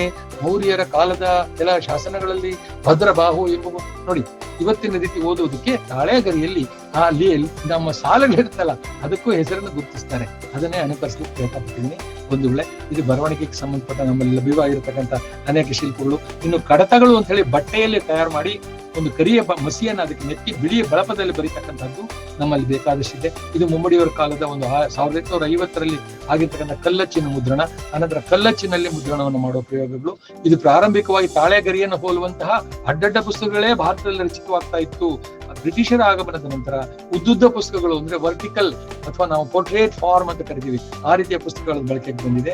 ಹಾಗಾಗಿ ಬರಹಕ್ಕೆ ಬೇರೆ ಬೇರೆ ಉಪಕರಣಗಳನ್ನ ಹೇಗೆ ಬಳಸಿದ್ವಿ ನೋಡಿ. ಇದು ಚಿತ್ರದಲ್ಲಿರ್ತಕ್ಕಂಥ ಇದು ಟೈಪ್ ರೈಟರ್ ಯಂತ್ರ 1870ನೇ ಇಸ್ವಿ ನನ್ನ ಸಂಗ್ರಹದಲ್ಲಿ ಇದೆ ಬಂಧುಗಳೇ. ಇಟ್ಕೊಂಡಿದ್ದೀನಿ, ಗೊಬ್ಬರ ತುಂಬಿಕೊಂಡಿದ್ದೀನಿ ಮನೆಯಲ್ಲಿ ಬೇರೆಯವರ ಭಾಷೆಯಲ್ಲಿ. ನನ್ನ ಭಾಷೆಯಲ್ಲಿ ಅದು ಅಪೂರ್ವವಾದ ಚಿನ್ನದ ವಸ್ತುಗಳು. ಇದು ಮಧ್ಯದಲ್ಲಿ ಸುಮಾರು ಒಂದು 60 ವರ್ಷದ ಹಿಂದೆ ಇದ್ದಂತಹ ಬರವಣಿಗೆಗೆ ಬಳಸ್ತಕ್ಕಂಥ ಟೈಪ್ ರೈಟರ್. ಇದು ಇವತ್ತು ನಾನು ಬಳಸ್ತಕ್ಕಂತಹ ಈಗ ತಾವೆಲ್ಲ ನೋಡ್ತಿರ್ತಕ್ಕಂಥ ಒಂದು ಸಂದರ್ಭ. ಹಾಗಾಗಿ ಬರವಣಿಗೆಗೆ ನಡೆದಿರ್ತಕ್ಕಂತಹ ಪ್ರಯೋಗಗಳಲ್ಲಿ ಇವತ್ತಿನವರೆಗೆ ಅನೇಕ ವಿಧದಲ್ಲಿ ಪ್ರಯಾಣ ಮಾಡಿದ್ದಾರೆ. ಗಂಟೆಗಟ್ಟಲೆ ಮಾತಾಡುವಷ್ಟು ವಿಚಾರಗಳು ನಮ್ಮಲ್ಲಿದೆ. ಆದ್ರೆ ನನಗೆ ಸಿಕ್ಕಿರ್ತಕ್ಕಂಥ ಕ್ಲುಪ್ತವಾದ ಸಮಯದಲ್ಲಿ ಕೆಲವು ವಿಚಾರಗಳನ್ನು ತಮ್ಮ ಮುಂದೆ ಇಟ್ಟು ನನ್ನ ಈ ಒಂದು ಸಮರ್ಪಣೆಗೆ ಅಂತ್ಯಗೊಳಿಸ್ತೀನಿ. ನಮ್ಮಲ್ಲಿ ಬರೀ ಬರವಣಿಗೆಯನ್ನು ಮಾತ್ರ ಮಾಡ್ತಿರ್ಲಿಲ್ಲ, ಈ ಒಂದು ರೀತಿಯ ತಾಳೆಗರಿ ಗ್ರಂಥಗಳನ್ನ ರಕ್ಷಿಸಬೇಕು ಜೋಪಾನವಾಗಿ ಅಂತ ಅದಕ್ಕೋಸ್ಕರ ಬೇಕಾದಷ್ಟು ಪ್ರಯತ್ನಗಳನ್ನು ಮಾಡಿ ಅದಕ್ಕೋಸ್ಕರ ಕೆಲವು ಔಷಧಿಗಳನ್ನೆಲ್ಲ ಕಂಡುಕೊಂಡಿದ್ರು. ಅದರ ಬಗ್ಗೆ ಇರ್ತಕ್ಕಂಥ ಅನೇಕ ವಿಚಾರಗಳಿವೆ. ಬಂಧುಗಳೇ, ಇಲ್ಲಿಗೆ ಬಹುಶಃ ಸಾಕು ಅನ್ಸುತ್ತೆ. ನೋಡಿ, ಇದು ಹುಳ ನಾಶ ಮಾಡ್ತಕ್ಕಂಥದ್ದು, ಅದರಿಂದ ನಾಶವಾಗಿರ್ತಕ್ಕಂಥ ಚಿತ್ರಗಳು ಬಹಳ ಸೂಕ್ಷ್ಮವಾದ ನಾನು ತೆಗೆದಿರ್ತಕ್ಕಂಥ ಅಪರೂಪ ಕ್ಯಾಮ್ರಾದಲ್ಲಿ ತೆಗೆದಿರ್ತಕ್ಕಂಥದ್ದು. ನೋಡಿ, ಇದು ಮನುಷ್ಯ ಬಳಸ್ಕೊಳ್ಳಕ್ ಆಗದೆ ಇದ್ದಾಗ ಈ ರೀತಿಯ ಜಂತುಗಳು ಬಂದು ಇದನ್ನೆಲ್ಲ ತಿನ್ಕೊಂಡು ಹರಡಿಸ್ಕೊಳ್ಳುತ್ತೆ ಅದರ ಸಾಹಿತ್ಯವನ್ನ. ಈ ತರ ಬೇಕಾದಷ್ಟು ವಿಚಾರಗಳಿವೆ. ಒಂದು ವೇಳೆ ಸದ್ಯಕ್ಕೆ ನಾನು ನನ್ನ ಪ್ರದರ್ಶನವನ್ನ ಇಲ್ಲಿಗೆ ಒಂದು ಅಂತ್ಯವನ್ನು ಕಾಣ್ತಾ ಇದ್ದೀನಿ. ಧನ್ಯವಾದಗಳು ಸರ್. ನಾನು ಈಗಾಗಲೇ ಹೇಳಿದ ಹಾಗೆ ವಿದ್ಯಾರ್ಥಿಗಳಿಗೂ ವಿದ್ವಾಂಸರಿಗೂ ಸಮಾನವಾಗಿ ಸಲ್ಲುವಂತಹ ಒಂದು ವಿದ್ವತ್ಪೂರ್ಣ ಉಪನ್ಯಾಸ ಇದಾಗಿತ್ತು. ಇಂದು ನಮ್ಮ ವೆಬಿನಾರ್ಗೆ ಅನೇಕ ವಿದ್ವಾಂಸರು ಆಗಮಿಸಿದ್ದಾರೆ. ಅದರಲ್ಲೂ ಇತಿಹಾಸ ತಜ್ಞರು, ನೃತ್ಯ ಕಲಾವಿದರು ಆದ ಡಾಕ್ಟರ್ ರೇಖಾ ರಾವ್, ಲಿಪಿ ಮತ್ತು ಶಾಸನ ತಜ್ಞರಾದ ಶ್ರೀ ಸದ್ಯೋಜಾತ ಭಟ್ರು, ಇವರಿಗೆ ಸ್ವಾಗತ ಮತ್ತು ವಂದನೆಗಳನ್ನ ಅರ್ಪಿಸ್ತೇನೆ. ಸಭಿಕರಲ್ಲಿ, ವೀಕ್ಷಕರಲ್ಲಿ ಏನಾದ್ರೂ ಪ್ರಶ್ನೆ, ಸಂದೇಹ ಇದ್ದಲ್ಲಿ ವಿದ್ವಾಂಸರೊಡನೆ ಚರ್ಚಿಸಲು ಒಂದು ಅವಕಾಶ ಇದೆ. ದಯಮಾಡಿ ಅನ್ಮ್ಯೂಟ್ ಮಾಡಿಕೊಂಡು ಏನಾದ್ರೂ ಪ್ರಶ್ನೆ ಇದ್ರೆ ಕೇಳಬಹುದು. Hello sir. ನಮಸ್ಕಾರ. ಹೇಳಿ ಸರ್. ನಮಸ್ಕಾರ sir. This was very nice lecture sir. We got very good information from your lecture. Sir, you said that you collected the Tamrapatra from your own only. Yes. What is the exactly content of the Tamrapatra, sir? And which script? And I want to know that about the Tamrapatra.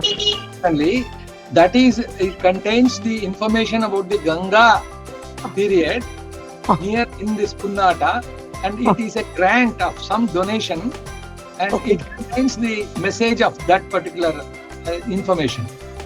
Okay. That is the gist of the manuscript. I mean, copper plate, I am telling you. Okay. With which script, sir? Which script? That is Kannada, ancient Kannada. Ancient Kannada. Yeah. It is the 5th to 6th century Kannada script. Oh.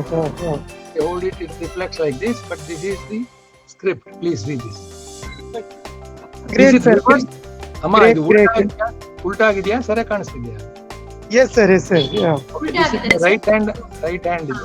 Okay. This is the script actually. Fine, sir. Thank you. Super, sir. And I have many observations and doubts regarding these scripts and about this lecture. Okay. I will collect your number and I will discuss with you. Sure. Thank you so much. It's very Our nice coordinator. lecture, sir. Sharma ಅವರೇ, ನಮಸ್ತೆ. ನಮಸ್ಕಾರಮ್ಮ. ಯಾರು? I am Rekha Rao here. ತುಂಬಾ ಸಂತೋಷ. ಹೇಳ್ತಾರೆ.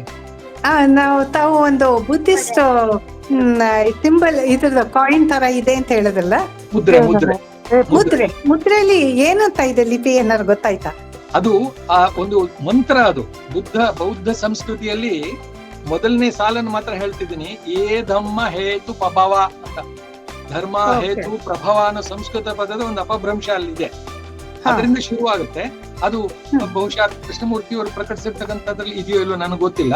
ಒಟ್ಟಿನಲ್ಲಿ ಅದರ ಬಗ್ಗೆ ಪೂರ್ಣ ಪಾಠಗಳು ಕೂಡ ಇರ್ತಕ್ಕಂಥದ್ದು ನನ್ನ ಹತ್ರ ಇದೆ. ಬೇರೆ ಸಣ್ಣ ಸಣ್ಣ ಲಿಪಿ ಮುದ್ರೆಗಳಲ್ಲಿ ಪೂರ್ಣ ಲಿಪಿ ಇದೆ. ನಾನು ಅದರ ಬಗ್ಗೆ ಹೆಚ್ಚು ತಲೆ ಕೆಡಿಸ್ಕೊಂಡಿಲ್ಲ. ಮೊದಲನೇ ವಾಕ್ಯ ಮಾತ್ರ ನನ್ನ ಮನಸ್ಸಲ್ಲಿದೆ, ಏ ಧಮ್ಮ ಹೇತು ಪ್ರಭವ ಅಂತ ಹೇಳಿ ಧರ್ಮದ ಬಗೆಗಿನ, ಬೌದ್ಧ ಧರ್ಮದ ಬಗೆಗಿನ ಒಂದು ಮಂತ್ರ ಅದರಲ್ಲಿ. ಸಾಧಾರಣ ಈ ಬುದ್ಧಿಸ್ಟ್ ಇದ್ರಲ್ಲೆಲ್ಲ ದಾನ ಶಾಸನಗಳು ಮಾತ್ರ ಯಾರು ಕೊಟ್ಟಿದ್ದು ಕಾಂಟ್ರಿಬ್ಯೂಷನ್ ಅಷ್ಟೇ ಇರುತ್ತೆ. ಇದು ನೋಡಿ, ಬೇರೆ ಏನಾದ್ರು ಇನ್ಫಾರ್ಮೇಶನ್ ಇದೆಯಾ ಅಂತ ಅದ್ರ ಬಗ್ಗೆ ಒಂದು ಮಾತು ಹೇಳ್ತೀನಿ.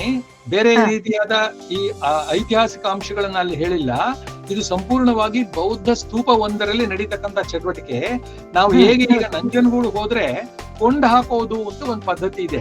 ಕೊಂಡ ಹಾಕೋದು ಅಂದ್ರೆ ಹರಕೆ ವಸ್ತುಗಳು. ನನ್ನ ಕಿವಿ ನೋವು ಬಂದಿದ್ರೆ ಹರ್ಸ್ಕೊಳ್ತೀನಿ, ನಂಜುಂಡೇಶ್ವರ ನನ್ನ ಕಿವಿ ನೋವು ಕಡಿಮೆ ಮಾಡಪ್ಪ, ನಾನು ಅಲ್ಲಿಗೆ ಬಂದಾಗ ಕಿವಿ ಕೊಂಡ ಹಾಕ್ತೀನಿ ಅಂತ, ಕಣ್ಣು ಕೊಂಡ ಹಾಕ್ತೀನಿ, ಕೈ ಕೊಂಡ ಹಾಕ್ತೀನಿ. ಹಾಗಂದ್ರೆ ಏನಪ್ಪಾ ಅಂತ ಅಂದ್ರೆ, ಮಾರಾಟ ಮಾಡ್ತಿರ್ತಾರೆ ಅಲ್ಲಿ ಕೈ ಚಿತ್ರ, ಕಿವಿ ಚಿತ್ರ ತಗಡುಗಳಲ್ಲಿ, ಅವುಗಳನ್ನ ನಾವು ಕಾಸು ಕೊಟ್ಟು ಕೊಂಡ್ಕೊಂಡು ಹೋಗಿ ನಂಜನಗೂಡು ದೇವಸ್ಥಾನದ ಗೋಲ್ಕಕ್ಕೆ ಹಾಕ್ಬಿಡ್ತೀವಿ. ಹಾಗೆಯೇ ಅದು ಹರಕೆಯ ವಸ್ತುಗಳು. ಇದು ಕೂಡ ಬೌದ್ಧರ ಕಾಲದಲ್ಲಿ ಅದು ಶುರುವಾಗಿದೆ ನೋಡಿ. ಬೌದ್ಧರ ಒಂದು ನೆಲೆಯಲ್ಲಿ ಈ ಬೌದ್ಧರ ಸ್ತೂಪವನ್ನ, ನಾನು ದೊಡ್ಡದಾದ ಸ್ತೂಪವನ್ನ ಕಟ್ಸೋ ಚೈತನ್ಯ ನಂಗಿಲ್ಲ ದೇವ, ಒಂದು ಸಣ್ಣದಾದ ಮಣ್ಣಿನ ಸ್ತೂಪನ, ಅದೆಲ್ಲ ನನ್ನ ಹತ್ರ ಇದೆ, ಇದ್ರಲ್ಲೂ ತೋರಿಸ್ಬೋದಿತ್ತು, ಗಂಟೆಗಟ್ಟಲೆ ಆಗ್ಬಿಡುತ್ತೆ. ಆ ಮಣ್ಣಿನಲ್ಲಿ ಚಿಕ್ಕ ಚಿಕ್ಕ ಸ್ತೂಪಗಳನ್ನ ಮಾಡಿ ದೇವಾಲಯಕ್ಕೆ ತಗೊಂಡೋಗಿ ಸಮರ್ಪಿಸ್ತಾ ಇದ್ರು. ಆ ಚಿಕ್ಕ ಚಿಕ್ಕ ಸ್ತೂಪಗಳನ್ನ ಒಡೆದರೆ ಅದ್ರೊಳಗಡೆ ಈ ರೀತಿ ಬಿಲ್ಲೆ ಇರುತ್ತೆ. ಆ ಬಿಲ್ಲೆಯಲ್ಲಿ ಒಂದು ಧರ್ಮ ಶ್ಲೋಕವನ್ನ ಬರೆದಿರ್ತಾರೆ ಅಷ್ಟೇ ಹೊರತು ಅದ್ರಲ್ಲಿ ಚಾರಿತ್ರಿಕವಾದ ಅಂಶಗಳು ಹೇಳುವಂತ ಸಂದರ್ಭ ಅಲ್ಲ. ಅದು ದೇವಾಲಯದ ಧಾರ್ಮಿಕ ಪರಿಸರದ ಒಳಗೆ ನಡೀತಕ್ಕಂತ ಒಂದು ಚಟುವಟಿಕೆ. Okay okay, thank you so much. ನಿಮ್ಮ ಆಗಮನ ನಂಗೆ ತುಂಬಾ ಸಂತೋಷ ಕೊಟ್ಟಿದೆ. ಮತ್ತೆ ವಿದ್ವಾಂಸರು ತುಂಬಾ ಚೆನ್ನಾಗಿತ್ತು sir lecture, very informative, very nice presentation. Thank you so much. ಧನ್ಯವಾದಗಳು ಮೇಡಮ್. ಮತ್ತಾರಾದ್ರೂ ಕೇಳೋರಿದ್ರೆ ಪ್ರಶ್ನೆ ಅಥವಾ ಸಂದೇಹ ಅಥವಾ ಚರ್ಚೆ ಏನಾದ್ರು ಮಾಡೋ ಹಾಗಿದ್ರು ವಿದ್ವಾಂಸರೊಡನೆ ಮಾಡಬಹುದು. ಇನ್ನೊಂದು 5 ನಿಮಿಷ ಸಮಯ ಇದೆ ಸರ್. ನಮಸ್ತೆ ಸರ್. ನಮಸ್ಕಾರ. ಹೇಳಿ. ನಿಮ್ಮ ಪ್ರೆಸೆಂಟೇಷನ್ ತುಂಬಾ ಚೆನ್ನಾಗಿತ್ತು ಸರ್, ತಮಗೆ ಅಭಿನಂದನೆಗಳು. ಧನ್ಯವಾದ. ನಾನು 2-3 ವಿಷಯಗಳ ಬಗ್ಗೆ ತಮ್ಮಿಂದ ಮಾಹಿತಿ ಬಯಸಿದ್ದೀನಿ. ಈ ಮೆಸ್ಪಟೋಮಿಯಾದ ಸಂದರ್ಭದಲ್ಲಿ ಇರುವಂತ ಕೆಲವು ಹಸ್ತಪ್ರತಿಗಳನ್ನು ತೋರಿಸಿದ್ರಲ್ಲ ಸರ್, ಮುದ್ರೆಗಳು, ಅದು ಬರವಣಿಗೆ ಯಾವುದು ಅಂತ ಏನಾದ್ರು ಗುರುತು ಮಾಡ್ಬೇಕಾಗ್ತದ? ಅದು ಈ ನಮ್ಮ ಬಹಳ ಮುಖ್ಯವಾಗಿ ಲಭ್ಯವಾಗಿರತಕ್ಕಂತಹ ಆ ಕಾಲದ ಈಜಿಪ್ಟಿನ ಒಂದು ಶಾಸನಗಳಲ್ಲಿ ಒಂದು ಬಹಳ ಮುಖ್ಯವಾದದ್ದು ಅಂದ್ರೆ ರೋಸೆಟ್ಟಾ ಸ್ಟೋನ್ ಅಂತ ಹೇಳ್ತಾರೆ. ನಾನು ನಿಮ್ಗೆ ಅದನ್ನ ಪರಿಚಯ ಮಾಡಿಸ್ತಾ ಇದ್ದೀನಿ ಅಷ್ಟೇ. ಆ ರೋಸೆಟ್ಟಾ ಸ್ಟೋನ್ ಅನ್ನೋದ್ರಲ್ಲಿ 3 ಬೇರೆ ಬೇರೆ ಭಾಷೆಗಳಲ್ಲಿ 3 ಬೇರೆ ಬೇರೆ ಲಿಪಿಗಳಲ್ಲಿ ಒಂದೇ ಶಾಸನ ಇರ್ತಕ್ಕಂತ ಒಂದು ಅಪರೂಪವಾದ ಶಾಸನ. ಇದು ಸುಮಾರು 4000 ವರ್ಷದ ಹಿಂದಿನ ಶಾಸನ. ಹಾಗಾಗಿ ಮೆಸೊಪೊಟೇಮಿಯಾದಲ್ಲಿ ಮೆಸೊಪೊಟೇಮಿಯನ್ ಸ್ಕ್ರಿಪ್ಟ್ ಅಂತಾನೆ ನಾವು ಕರಿತೀವಿ. ನಾವು ಭಾರತದ ಒಂದು ಇದ್ರಲ್ಲಿ ಬರ್ದಿರೋದೇ ಅಷ್ಟೇ, ಭಾರತದಲ್ಲಿ ಬೆಳವಣಿಗೆಯ ವಿಕಾಸ ಅಂದ್ರೆ ಬರವಣಿಗೆಯ ಪ್ರಯೋಗಗಳು ಅಂತ ಹೇಳ್ತಾ ಇದೀವಿ. ಹಾಗೆ ನೀವು ಕೇಳ್ತಾ ಇರೋ ಪ್ರಶ್ನೆಗೆ ಯೂನಿಫಾರ್ಮ್ ಅಂತ ಕರಿತಾ ಇದ್ವಿ. ಆ ಒಂದು ಅದಕ್ಕೆ ಬರವಣಿಗೆಗೆ ಯೂನಿಫಾರ್ಮ್ ಅಂತ. ಆಮೇಲೆ ಪಿಕ್ಟೋಗ್ರಾಫ್ ಅಂತ ಕರಿತಾ ಇದ್ವಿ, ಚಿತ್ರಲಿಪಿಗೆ. Okay sir. ಹೀಗೆ ಅವುಗಳಿಗೆ ಕೊಟ್ಟಿರ್ತಕ್ಕಂಥ ಆ ಹೆಸರುಗಳನ್ನ ನೀವು ಕೇಳಿದ ಪ್ರಶ್ನೆಗೆ ಸೂಕ್ತವಾಗಿ ಸ್ಥೂಲವಾಗಿ ಉತ್ತರ ಹೇಳ್ಬೋದು ಸರ್. ಅದು ಬರವಣಿಗೆಗೆ ನೀವೇ ಕಂಡುಕೊಂಡಿರ್ತಕ್ಕಂಥ ಅದು ಒಂದು ಹುಲ್ಲುಕಡ್ಡಿ ಮಾದರಿಯದ್ದು ಒಂದು ಬರವಣಿಗೆ ಸಾಧನ ಅಂತ ಹೇಳಿದ್ರಲ್ಲ? ಇಲ್ಲ, ನಾನ್ ಕಂಡುಕೊಂಡಿರೋದಲ್ಲ, ನೀವು ಬಳಸ್ತಾ ನೀವೇ ಮಾಡ್ಕೊಂಡಿದ್ದು ಅಂತ ಸರ್? ನೀವೇ ತಯಾರು ಮಾಡ್ಕೊಂಡಿರೋದು? ಹೌದು. ಬಹುಶಃ ಅದನ್ನ ಹಳ್ಳಿಗಳಲ್ಲಿ ಗಲಗು ಅಂತ ಕೂಡ ಕರೀತಾರೆ ಸರ್. ಗಲಗನ್ನು ಕೂಡ ಹಿಂದೆ ಈ ಬರವಣಿಗೆ ಸಾಧನವಾಗಿ ಬಳಸ್ತಾ ಇದ್ರು ಅಂತೇಳಿ ಬೇರೆ ಬೇರೆ ಹಸ್ತಪ್ರತಿ ತಜ್ಞರು ಆ ಮಾತನ್ನ ಉಲ್ಲೇಖ ಮಾಡಿದ್ದಾರೆ. ಇರ್ಬೋದು, ಗಲಗು ಇರ್ಬೋದು. ಅದು ಹೌದು, ತೇವಾಂಶ ಇರ್ತಕ್ಕಂಥ ಪ್ರದೇಶಗಳಲ್ಲೇ ಅದು ಹೆಚ್ಚು ಬೆಳೀತದೆ ಇರ್ಬೋದು. ಆದ್ರೆ ಅದು ಯಾವ ವಸ್ತು ಅನ್ನೋದು ನಿಖರವಾಗಬೇಕಾಗುತ್ತೆ. ನೋಡಿ, ಇದೆಲ್ಲ ಬರವಣಿಗೆ ವಸ್ತುಗಳೇ. ಇದರಲ್ಲಿ ಯಾವ್ದಕ್ಕಾದ್ರೂ ಅವರು ಆ ಪದವನ್ನು ಬಳಸ್ತಾ ಇದ್ರೆ ಅಂತ ಕೂಡ ಅನ್ಸ್ಕೊಳ್ಬಹುದು. ಇದನ್ನ ನಾವು ಲೇಖನಿ ಅಂತ ಕರಿತೀವಿ, ಸ್ಟೀಲ್ ನಿಬ್ಸ್ ಅಂತ ಕರಿತೀವಿ, ಇಂಕ್ ನಲ್ಲಿ ಅದ್ಕೊಂಡು. ಹೌದು. ಹಾಗಾಗಿ ಅವ್ರ ಪದಗಳಲ್ಲಿ ಇರಬಹುದು, ಆದ್ರೆ ಆ ಪದವನ್ನ ಅವ್ರು ಬಳಸ್ತಾ ಇದ್ದ ವಸ್ತು ಯಾವ್ದಕ್ಕೆ ಅನ್ನೋ ಖಚಿತತೆ ಬೇಕಾಗುತ್ತೆ. ಇರ್ಬೋದು, ಇದ್ರೂ ಇರ್ಬೋದು. ಇದು ತಾಳೆಗರಿದು ಒಂದು ಹೇಳಿದ್ರಲ್ಲ ಸರ್, ತಾಳೆಗರಿಯನ್ನ ಈಗ ನಾನು ಸಿದ್ಧ ಮಾಡ್ಕೊಂಡು ಕೆಲವು ಬರೆದಿದ್ದೀನಿ ಅಂತ. ಹೌದು. ಅದು ಆ ಸಿದ್ಧತೆಗೆ ಸ್ವಲ್ಪ ಪ್ರಿಪರೇಷನ್ ಬೇಕಾಗತ್ತಲ್ಲ ಸರ್, ಅದನ್ನ ನೀವೇ ಹೇಗೆ ಮಾಡ್ಕೊಂಡ್ರಿ? ಹೌದು, ನೋಡಿ, ಪ್ರಿಪರೇಷನ್ ಅಂದ್ರೆ ಎಲ್ರು ಮಾಡ್ಕೊಳ್ಳೋದೇ ತಾನೆ. ಅಲ್ಲಲ್ಲ, ಅದನ್ನ ನೀರಲ್ಲಿ, ಅದು ಬಿಸಿ ನೀರಲ್ಲಿ ಹೌದು ಹೌದು ಮಾಡಬೇಕು, ಆಮೇಲೆ ಬಿಸಿಲಲ್ಲಿ ಒಣಗಿಸಬೇಕು, ಅದಕ್ಕೆ ಬೇಕಾದಷ್ಟು ತಯಾರಿ ಇದೆ.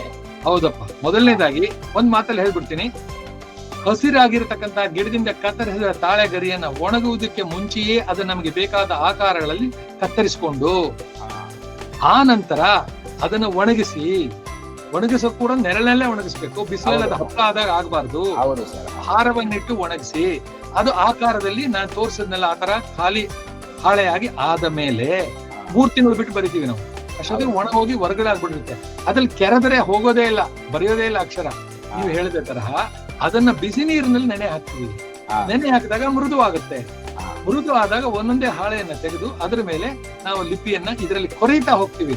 ಬಂಧುಗಳೇ, ನೀವು ಕೇಳಿದ ಪ್ರಶ್ನೆಗೆ ಉತ್ತರ ನಾ ಇದುವರೆಗೂ ಹೇಳಿರ್ಲಿಲ್ಲ. ಬರವಣಿಗೆ ಅಂತ ನಾ ಇದನ್ನ ಕರೆಯೋದೇ ಇಲ್ಲ. ಬರೆ ಎಳೆಯುವ ಮೂಲಕ some external addition ink on to a paper, what we call is writing, ಬರಹ ಅಥವಾ ಬರೆಹ. ಆದ್ರೆ ಇದು ಹಾಗಲ್ಲ.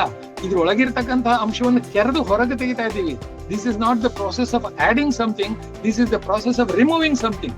ಅದರಿಂದ ಕೊರೆಯುವ ಮೂಲಕ, ಈಗ ನಾನು ಮಾತಾಡ್ತಾ ಇದ್ದೀನಲ್ಲ, ಕೊರೆಯುವ ಮೂಲಕ ಬರೆಯುವುದನ್ನ ನಾನು ಬರವಣಿಗೆ ಅಂತ ಹೇಗೆ ಕರೆಯಲಿ, ನಾನು ಕರೆಯೋದು ಕೊರೆವಣಿಗೆ ಅಂತ. ಹಾಗಾಗಿ ನೀವು ಹೇಳಿದಾಗೆ ಹಾಳೆ ಮೇಲೆ ತಗೊಂಡ್ಬಿಟ್ಟು ಸಿಕ್ಕ ಬರ್ದ್ಬಿಡಕ್ ಆಗಲ್ಲ. ಸಿದ್ಧಪಡಿಸ್ಕೊಳ್ಬೇಕಾದ್ರೆ ಅದಕ್ಕೊಂದು ಪ್ರಾಸೆಸ್ ಇದೆ, ಸಂಸ್ಕಾರ ಇದೆ. ಅದಾದ್ಮೇಲೆ ಮಾತ್ರ ಆಮೇಲೆ ಮಸಿ ಹಚ್ಚೋದು ಇನ್ನೊಂದು ಸಂಸ್ಕಾರ. ಹೌದು ಸರ್. ಇದನ್ನೆಲ್ಲ ತಾವೇ ಮಾಡ್ಕೊಂಡ್ರೆ ಸರ್ ಅಂತ ನಾನು ಖಂಡಿತವಾಗಿ ಎಲ್ರು ಮಾಡ್ಬೋದು. ನಮ್ಮ ಪೂರ್ವಜರು ಮಾಡ್ತಿದ್ದು ನಾವು ಮಾಡಕ್ ಆಗದೆ. ಅದೇ ಅಭಿನಂದನೆ. ನೀವು ಮಾಡ್ಬೋದು. ಆಗ್ಲಿ ಆಗ್ಲಿ. ನಮಸ್ತೆ. ಒಂದ್ ನಿಮಿಷ ಸರ್, ಕೆಲವು ಪ್ರಶ್ನೆ ಕೇಳ್ತಾ ಇದ್ರು. ಆಗ ಇದನ್ನ ಯಾತಕ್ ಮತ್ತೆ ಜನಗಳಿಗೆ ತಿಳಿಸಬಾರ್ದು, ಶಾಲೆಗಳನ್ನ ಓಪನ್ ಮಾಡಬಾರ್ದು? ಇವತ್ತು ಪ್ರಪಂಚ ಬಹಳ ವೇಗವಾಗಿ ಓಡ್ತಾ ಇದೆ. ತಾಳೆಗರಿಯಲ್ಲಿ ಬರೆಯೋದು ಬಹಳ ನಿಧಾನವಾದ ಗತಿಯಲ್ಲಿ ಬರೀತಕ್ಕಂಥ. ಇವತ್ತು ಬಾಯಲ್ಲಿ ಹೇಳ್ತಾ ಇದೀನಲ್ಲ, ಅದು ಟೈಪ್ ಆಗ್ತಾ ಇದೆ ಒಂದ್ ಕಡೆ. ಹಾಗೆ ಅಂತಹ ಪ್ರಪಂಚದಲ್ಲಿ ತಿಳ್ಕೊಳ್ಳೋದಕ್ಕೆ ಕ್ಯೂರಿಯಾಸಿಟಿಗೋಸ್ಕರ ಆಸಕ್ತಿ ಇರ್ಬೋದೇ ಹೊರತು ಮತ್ತೆ ಅದನ್ನ ಅನುಸರಣೆಗೆ ತರೋದು ಅಂದ್ರೆ ಅದು ಅಪ್ರಸ್ತುತ. ಹೇಳಿ ಮುಂದೆ. ಬರೆದಿದ್ದಾರೆ ಸರ್ ಇಲ್ಲಿ ಬಾಗಲಕೋಟೆ ಮುಧೋಳದಲ್ಲಿ ಹೇಳಿ. ಸಂಗಮೇಶ್ ಕಲ್ಯಾಣಿ ಅಂತೇಳಿ ರನ್ನನ ಗದಾಯುದ್ಧವನ್ನ ಮತ್ತೆ ಪುನಃ ಹಸ್ತಪ್ರತಿಯಲ್ಲಿ ಬರೆದಿದ್ದಾರೆ ಸರ್. ಖಂಡಿತ. ಹಸ್ತಪ್ರತಿ ಅಂದ್ರೆ ಕಾಗದದಲ್ಲ, ಇಲ್ಲ ತಾಳೆಗರಿಯಲ್ಲಿ ಬರೆದಿದ್ದಾರೆ. ಬಹಳ ಅದ್ಭುತವಾದ ಕೆಲಸ. ಪ್ರಯೋಗಕ್ಕೋಸ್ಕರ ಆತ್ಮಸಂತೋಷಕ್ಕೋಸ್ಕರ ದಾಖಲೆಗೋಸ್ಕರ ಮಾಡಬಹುದೇ ಹೊರತು ಸಮಾಜವೆಲ್ಲರೂ ಇದನ್ನ ಮಾಡಿ ಇನ್ನಕ್ಕೆ ಆಗದೆ ಇರುವಂತ ವಿಚಾರ. ಹೌದು. ಅದನ್ನು ಒರಿಸ್ಸಾದಿಂದ ತರಿಸಿ ಅದನ್ನ ಬರೆದು ಮತ್ತು ತಾಮ್ರ ಪತ್ರದಲ್ಲೂ ಕೂಡ ಬರೆದಿದ್ದಾರೆ. ಬಹಳ ಕಷ್ಟ ಇದು, ವಿಪರೀತ ಕಷ್ಟ. ಮೊಳೆಗಳು ಹೇಳಿ, ತಾಮ್ರ ಪತ್ರದಲ್ಲಿ ಬರಿಬೇಕಾದ್ರೆ ಅಕ್ಷರದ ಆಕಾರದಲ್ಲಿ ಮೊಳೆಗಳನ್ನ, ಅಚ್ಚು ಮೊಳೆಗಳನ್ನ ಸಿದ್ಧಪಡಿಸ್ಕೊಳ್ಬೇಕು ಲೋಹದಲ್ಲಿ. ಹೌದು ಸರ್. ಅದು ನಮ್ಗೆ ಪ್ರಿಂಟಿಂಗ್ ಪ್ರೆಸ್ ನಲ್ಲಿ ಮೊಳೆ ಜೋಡಿಸ್ತಾರಲ್ಲ, ಹಾಗೆ ಅಚ್ಚುಪಡಿಸ್ಕೊಂಡು ಮಾ ಅಂತ ಬರಿಬೇಕಾದ್ರೆ ಬರೀ ವಾ ಅನ್ನೋ ಅಕ್ಷರ ಇರೋದು ಒಂದಿರುತ್ತೆ, ಅದರಲ್ಲಿ ಹೊಡಿತಾರೆ ಜೋರಾಗಿ ತಾಮ್ರದ ಮೇಲೆ. ಅದ್ರ ಪಕ್ಕ ಕೊಂಬು ಒಂದು ಮಾತ್ರ ಬೇರೆ ಇರುತ್ತೆ, ಅದನ್ನ ತಗೊಂಡು ಅದ್ರ ಜೊತೆ ಸೇರಿಸ್ತಾರೆ. ಅವಾಗ ಕಾ ಬರೆದು ಅದಕ್ಕೂ ಕೊಂಬು ಸೇರಿಸ್ಬಿಟ್ರೆ ಆಗುತ್ತೆ. ಕಾ ಕೊಂಬು ಕೂ ಅಂತ ಬರಿಬೇಕಾದ್ರೆ ಒಂದೇ ಅಕ್ಷರ ಇರಲ್ಲ. ಹಾಗೆ ತಾಮ್ರದ ಮೇಲೆ ಬರೆಯೋದು ಬಹಳ ಶ್ರಮಪೂರ್ಣವಾದ ಕೆಲಸ. ಬಹಳ ಶ್ರಮಪಟ್ಟು ಮಾಡಿರೋರಿಗೆ ಅಭಿನಂದನೆಗಳು ನನ್ನ ಕಡೆಯಿಂದ. ಧನ್ಯವಾದಗಳು. ನಿರ್ದೇಶಕರ ಕೈ ಎತ್ಕೊಂಡೇ ಇದ್ದಾರೆ. ಅನ್ಪೂರ್ಣ ಅವರು. ನಮಸ್ತೆ ಸರ್. ಲಿಪಿ ವಿಕಾಸ ಅಂದ ತಕ್ಷಣ ಲಿಪಿ ಅಂತ ಬಂದಿರೋದೇ ನೀವು ಹೇಳ್ದ ಹಾಗೆ ಒಂದು ಸಂವಹನ ಮಾಧ್ಯಮವಾಗಿ ಬಂದಿರುವಂತದ್ದು ಸಮುದಾಯಕ್ಕೆ. ಆದ್ರೆ ಇವತ್ತು ಏನಂತಿದೆ, ಶಾಸ್ತ್ರೀಯ ಕನ್ನಡದ ಒಳಗಡೆನೆ ನಾವು ಚರ್ಚೆ ಮಾಡೋದಾದ್ರೆ, ಅಂದ್ರೆ ಮಹಾಪ್ರಾಣಗಳ ಬಳಕೆ, ಅಲ್ಪ ಪ್ರಾಣಗಳ ಬಳಕೆ ವಿಚಾರ ತಗೊಳ್ಳೋದಾದ್ರೆ, ನಾನು ಏನ್ ಹೇಳ್ತೀನೋ ಹಾಗೆ ಬರ್ಕೊಂಡು ಹೋಗ್ತೀನಿ. ಅಥವಾ ಅಲ್ಪ ಪ್ರಾಣಗಳನ್ನ ಬಳಸೋದು ಅದು ಕನ್ನಡದ ಜಾಯಮಾನ ಅಂತ ಹೇಳಿ ನಾವು ಕರ್ಕೊಳ್ಳುವಂತ ಕ್ರಮ ಕೂಡ ಇದೆ. ಲಿಪಿ ವಿಕಾಸದ ನೆಲೆಯಿಂದ ನೀವು ಅದನ್ನ ಹೇಗೆ ತಗೋಬಹುದು, ಅಥವಾ ಹೇಗೆ ನಾವು ಅದನ್ನ ವಿಶ್ಲೇಷಿಸ್ತೀವಿ? ನೋಡಿಮ್ಮ, ನಮ್ಮ ಸಂಸ್ಥೆಯ ಹೆಸರು ಶಾಸ್ತ್ರೀಯ ಕನ್ನಡ ಅತ್ಯುನ್ನತ ಅಧ್ಯಯನ ಕೇಂದ್ರ. ನಾನು ಆ ಸಂಸ್ಥೆಗೆ ಈಗ ಸೇರ್ಕೊಂತ ಅಂದ್ರೆ ಸಂಪರ್ಕ ಇಟ್ಕೊಂಡಿದ್ದೇನೆ ಅಷ್ಟೇ. ಶಾಸ್ತ್ರೀಯ ಅಂದ್ರೆ ಏನು ಅನ್ನೋ ಪದದ ಅರ್ಥವನ್ನು ತಿಳಿಸ್ಕೊಳ್ಬೇಕು.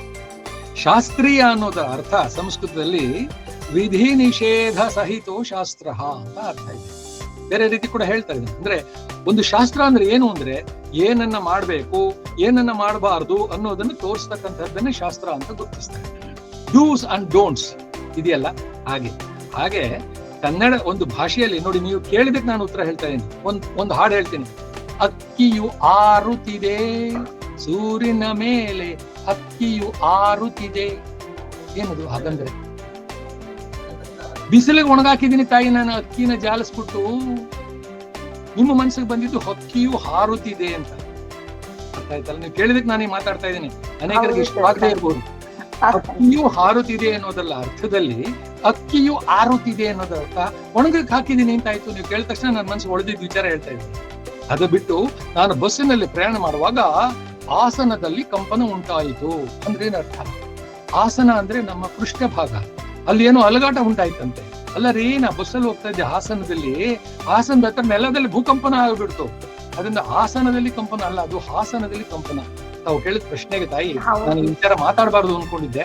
ಇಲ್ಲ ಸರ್, ಇದು ತುಂಬಾ ಚರ್ಚೆ ಆಗುತ್ತೆ ಈಗ ನಮ್ಮಲ್ಲಿ. ಅದಕ್ಕೋಸ್ಕರ ನೀವು ಲಿಪಿ ತಜ್ಞರಾಗಿರೋದ್ರಿಂದ ಇದಕ್ಕೆ ನಿಮ್ಮ ಒಂದು ಒಪಿನಿಯನ್ ಬಹಳ ಮುಖ್ಯ ಅನ್ನಿಸ್ತು ಸರ್. ಅದಕ್ಕೋಸ್ಕರ ನಾನು ಬೇಕಂತೆಲ್ಲ ಕೇಳಿದೆ. ಬಹಳ ಸಂತೋಷ. ಆದ್ರೆ ನಾನು ಯಾವುದೇ ತಜ್ಞನೂ ಅಲ್ಲ ಅನ್ನೋದು ತಾವು ನೆನಪಿಸ್ತಾ, ಶಾಸ್ತ್ರೀಯ ಅನ್ಬೇಕಾದ್ರೆ ಯಾವ ರೀತಿಯಲ್ಲಿ ಹಿರಿಯರು ಅದನ್ನ ಮಾಡಿಟ್ಟಿದ್ದಾರೋ ಆ ಪರಂಪರೆಯನ್ನ ಮುಂದುವರಿಸುವುದೇ ಶಾಸ್ತ್ರೀಯ ಹೊರತು, ಏನಾದ್ರೂ ವಿಚಾರಗಳಿದ್ರೆ ವಿಕಾಸ ಆಗ್ಬೇಕೇ ಹೊರತು ಈ ಪರಂಪರೆ ಅನ್ನೋದಕ್ಕೆ ನಾನು ಎರಡು ಅರ್ಥ ಕೊಡ್ತಾ ಇರ್ತೀನಿ.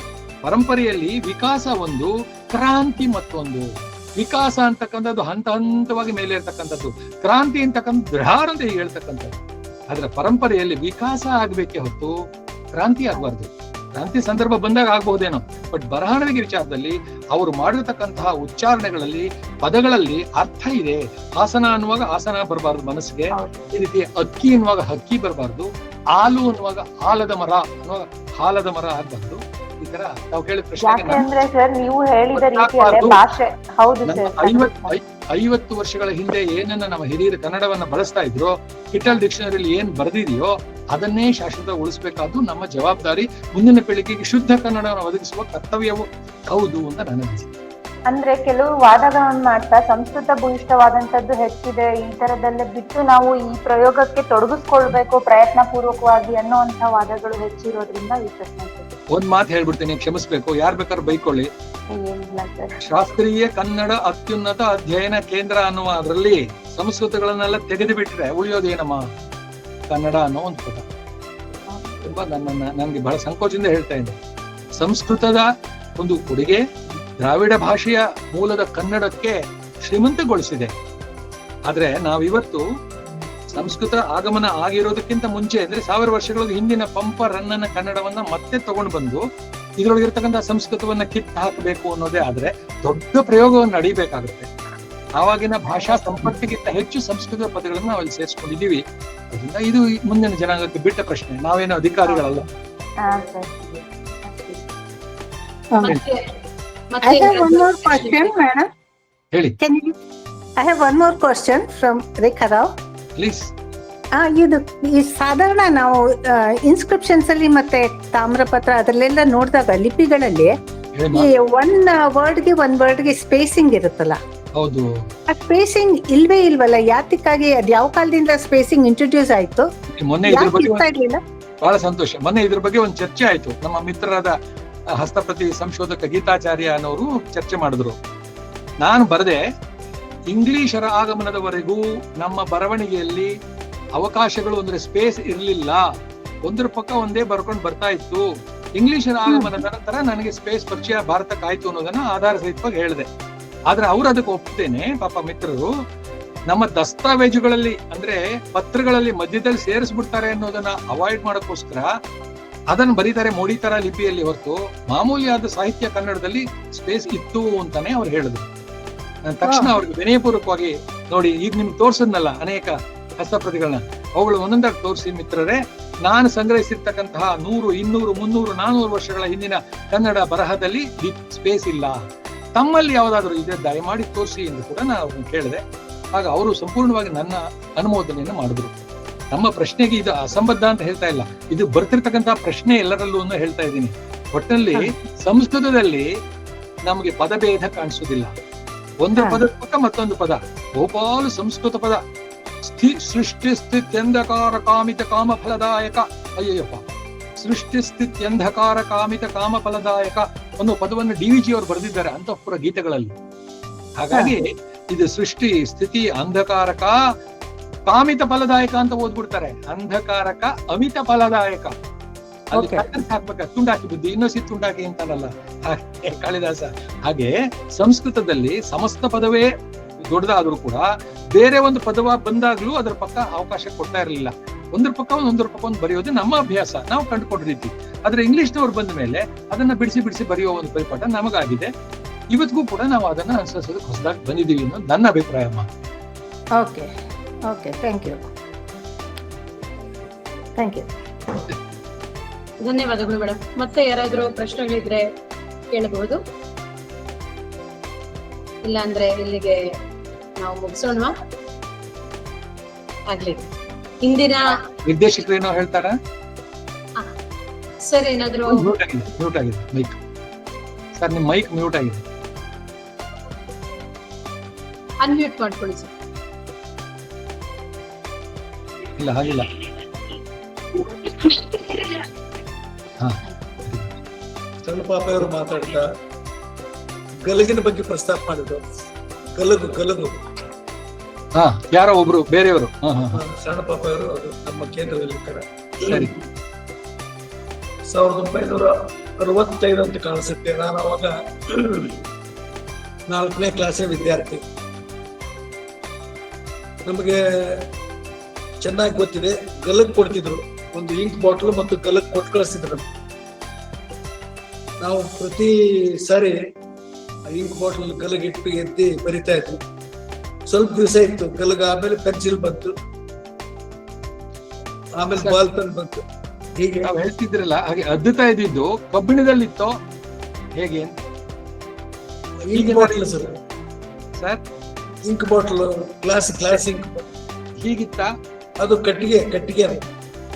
ಓ, ಕಟ್ಟಿಗೆ. ಇದು ಓಹೋ, ಇದು ಹೌದೌದು. ಅಂದ್ರೆ ನಿಬ್ಬು ಸಹಿತ ಮರದ್ದೇ ಇರ್ತಿತ್ತು. ನಿಬ್ಬು ಸಹಿತ ಅಂದ್ರೆ ಇದು ನಿಬ್ಬ್ ಅಂದ್ರೆ ನಿಬ್ಬ ಆಕಾರ ಓ, ಇದು ಸರಿ.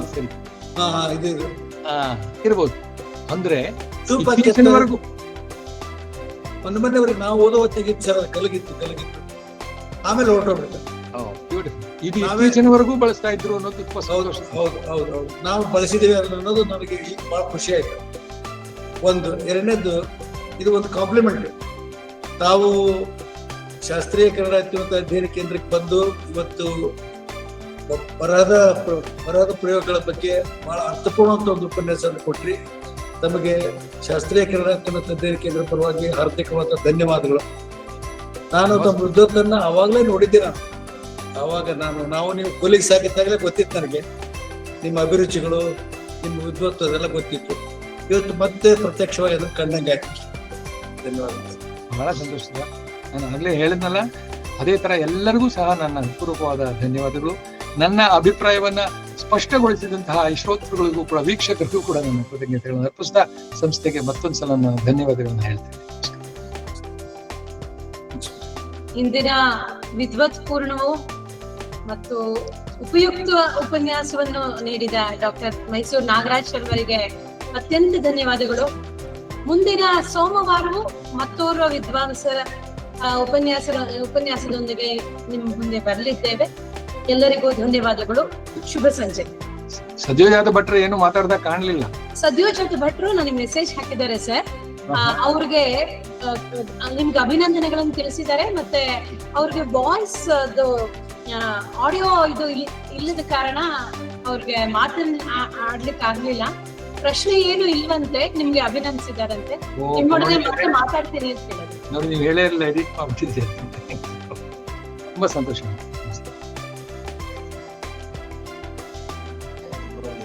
ಮತ್ತೆ ಯಾರೋ ಒಬ್ರು ಪ್ರಶ್ನೆ ಕೇಳೋದಕ್ಕೆ ಒಬ್ರು ಹ್ಯಾಂಡ್ ರೈಸ್ ಮಾಡಿದ್ದಾರೆ. ಹುಬ್ಬಳ್ಳಿ ಯಾರಾದ್ರೂ ಇದ್ರೆ ದಯವಿಟ್ಟು ಕೇಳಬಹುದು. ಇನ್ನೊಂದು ಕೊನೆಯ ಪ್ರಶ್ನೆ ತಗೊಳ್ಳೋಣ ಬೇಕಿದ್ರೆ. ಇನ್ನೊಂದು ಕೊನೆ ಪ್ರಶ್ನೆ ಬೇಕಾದ್ರೆ ತಗೊಳ್ಬಹುದು. ಹಲೋ ಸರ್, ನಮಸ್ಕಾರ ಸರ್. ನಾ ಮುರಳೀಧರ್ ಹುಬ್ಬಳ್ಳಿ ಅಂತ ಹೇಳಿ, ಲಕ್ಷ್ಮೀಶ್ವರದಿಂದ. ಬಹಳ ಸಂತೋಷ ಸರ್. ನಮ್ಮ ನಿರ್ದೇಶಕರು ಹೇಳಿದ್ರಲ್ಲ ಗಲಗು ಅಂತ, ಅದು ಈಗಲೂ ಹಳ್ಳಿಗಳಲ್ಲಿ ಅಂದ್ರೆ ಹಳ್ಳದ ಪಕ್ಕದಲ್ಲಿ ಬೆಳೆಯುತ್ತೆ. ಬಿದಿರು ಜಾತಿಯ ಒಂದು ಮರ. ಅದು ಎಂದೂ ತೀರ ದಪ್ಪನಾಗಿ ಬೆಳೆಯುವುದಿಲ್ಲ ಸರ್. ಈಗಿನ ಪೆನ್ಗನ್ನ ಸೈಜ್ ಇರುತ್ತಲ್ಲ ಅಷ್ಟೇ ಇರುತ್ತೆ. ಅದನ್ನೇ ನಾವು ಹಿಂದಕ್ಕೆ ನಾವು ಕೂಡ ಅದನ್ನ ತಂದು ಚೂಪಾಗಿ ಕೆತ್ತಿ, ಈಗಿನ ಪೆನ್ನಿನ ಮೊನೆ ಇರುತ್ತಲ್ಲ ಆ ರೀತಿ ಚೂಪಾಗಿ ಕೆತ್ತಿ ಮಸಿಯಲ್ಲಿ ಅದ್ದಿ ಬರಿತಾ ಇದ್ವಿ. ಇನ್ನೊಂದು ಇತ್ತು ಸರ್. ಇದೇ ತರ ಈಗಲೂ ಲಭ್ಯ ಇದೆ ಸರ್ ಅದು ಗಲಗು. ಬಹಳ ನೋಡಿ, ಇದೇ ತರ ಬುಗನಿ ಹಂಬು ಅಂತ ಇನ್ನೊಂದು ಮರ ಬರುತ್ತೆ, ಬುಗನಿ ಹಂಬು ಅಂತ. ಅದು ಜೋತು ಬೀಳುತ್ತೆ. ಈ ಹಬ್ಬ ಹರಿದಿನಗಳಲ್ಲಿ ಮಂಟಪಕ್ಕೆ ಚಪ್ರಗಳಿಗೆ ಕಟ್ತಾರೆ. ಅದು ಅದ್ರೊಳಗಿರ್ತಕ್ಕಂಥ ಕಡ್ಡಿಯನ್ನು ಕೂಡ ಹಿಂದಿನವರು ಹೇಳಿದ್ರು ನನಗೆ, ಅದನ್ನು ಕತ್ತರಿಸಿ ಕೂಡ ಅದ್ರಲ್ಲಿ ಬರೀತಾರೆ. ಹಾಗೆ ನೀವು ಹೇಳಿದಾಗೆ ಇತ್ತೀಚಿನವರೆಗೂ ಇವತ್ತಿಗೂ ಹಳ್ಳಿಲಿ ಇದೆ ಅಂದ್ರೆ ತುಂಬಾ ಸಂತೋಷದ ವಿಷಯವೇ. ನಮ್ಮ ಪರಂಪರೆನ ಜನ ಬಿಟ್ಕೊಟ್ಟಿಲ್ಲ ಅಷ್ಟು ಸುಲಭವಾಗಿ ಅನ್ನೋದಕ್ಕೆ ಇದೊಂದು ಒಳ್ಳೆ ಉದಾಹರಣೆ. ನಾವು ಪರಂಪರೆನ ಅಷ್ಟು ಸುಲಭವಾಗಿ ಮರೆಯುವುದಿಲ್ಲ ಸರ್. ಖಂಡಿತ. Okay sir, thank you sir. ಬಹಳ ವಿದ್ವತ್ಪೂರ್ಣ ಇತ್ತು ಸರ್, ಮಾಹಿತಿ ಪೂರ್ಣವಾಗಿತ್ತು. ಧನ್ಯವಾದಗಳು ಸರ್. ಧನ್ಯವಾದ. ಮಾಲಿನಿ ಅವರು ಹ್ಯಾಂಡ್ ರೈಸ್ ಮಾಡಿದಾರ. ಯಾರು ಪ್ರಶ್ನೆ ಇದೆಯಾ? ಕೊನೆ ಒಂದ್ ಪ್ರಶ್ನೆ ಕೇಳ್ಬಿಡಿ. ಸರ್ ನಮಸ್ತೆ ಸರ್. ನಮಸ್ಕಾರಮ್ಮ. ಹಾ, ನಿಮ್ಮ ಸಂಗ್ರಹಗಳನ್ನ ನೋಡಿ ಖುಷಿ ಆಯ್ತು. ಯಾಕೆಂತಂದ್ರೆ ನಮ್ಮನೆಯಲ್ಲೂ ಕೂಡ ಹೇಳಿ. ನಮ್ಮ ಅಜ್ಜ ಎಲ್ಲರೂ ಅದನ್ನ ಬಳಸ್ತಿದ್ರು ಅಂತ ಕಾಣುತ್ತೆ. ನಂಗೆ ಇವಾಗ ನೀವ್ ಇದನ್ನ ತೋರಿಸಿದಾಗ ಆ ಪೆನ್ನುಗಳನ್ನ ನನಗೆ ಅದು ಇವಾಗ ಗೊತ್ತಾಯ್ತು ಸರ್. ಬಹುಶಃ ಅದು ನನಗ್ ಮೊದ್ಲು ಗೊತ್ತೇ ಇರಲಿಲ್ಲ. ಏನಿದು ಇದ್ರೊಳಗೆ ಇಂಕ್ ಖಾಲಿ ಆಗಿದ್ಯಾ ಅಂತೆಲ್ಲ ಚಿಕ್ಕವರಿದ್ದಾಗ ಅದನ್ನ ತಗೊಂಡು ಆಟ ಆಡ್ತಾ ಇದ್ವಿ ನಾವು. ಬಹುಶಃ ಅದು ಇವಾಗ ನೀವು ತೋರಿಸಿದಾಗ ನಮ್ಗೆ ಅದರ ಅರಿವಿಗೆ ಬಂತು. ಇನ್ ಮುಂದೇನಾದ್ರೂ ಅದನ್ನ ಹುಡುಕ್ಬೇಕು. ಈ ರೀತಿ ಸಂಗ್ರಹಗಳು ನಿಮ್ಮ ಹತ್ರ ಎಷ್ಟಿದೆ ಸರ್ ಹತ್ರ? ಇದರ ನಂತರ ಒಂದು ಬರೀ ಪೆನ್ನಿಗೆ ಸಂಬಂಧಪಟ್ಟಿದ್ದಲ್ಲ, ಅವ್ರು ಹೇಳಿದ್ರಲ್ಲ ಹಾಗೆ ಆದಿಮಾನವನ ಶಿಲಾಯುಗದಿಂದ ಹಿಡಿದು ಬೇರೆ ಬೇರೆ ಹಸ್ತಪ್ರತಿಗಳಿಂದ ಹಿಡಿದು ಮುದ್ರಿತ ಪುಸ್ತಕಗಳು 150-200 ವರ್ಷ ಪುಸ್ತಕಗಳಿಂದ ಹಿಡಿದು ಒಂದು 300 ವಸ್ತುಗಳು ಸಂಗ್ರಹಿಸಿದೆ ನಮ್ಮ. ಓ, ಬಹಳ ಸಂತೋಷ ಸರ್. ಖಂಡಿತ. ಭಾರ ಹೆಗಲ ಮೇಲೆ ಯಾರ ಸ್ವಂತ ಪರಿಶ್ರಮ ಅಷ್ಟೇ. ಖಂಡಿತ ಸರ್. ಧನ್ಯವಾದ ಸರ್. ಧನ್ಯವಾದ. ಒಂದ್ಸಲ ಮೈಸೂರಿನವರು ಅದನ್ನ ನೋಡೋಣ ಯಾವಾಗ್ಲೂ. ಖಂಡಿತ ಸರ್, ಖಂಡಿತ. ಇಲ್ಲಿ ಮುಗಿಸೋಣ ಅಂತ ಅನ್ಸುತ್ತೆ. ಧನ್ಯವಾದಗಳು ಎಲ್ಲರಿಗೂ. ಮುಂದಿನ ಸೋಮವಾರ ಮತ್ತೊಂದು ಉಪನ್ಯಾಸದೊಂದಿಗೆ ಸಿಗೋಣ. ಎಲ್ಲರಿಗೂ ಧನ್ಯವಾದಗಳು ಸರ್. ನಿಮಗೆ ವಿಶೇಷವಾದ ಧನ್ಯವಾದಗಳು. ಶುಭ ಸಂಜೆ ಎಲ್ರಿಗೂ.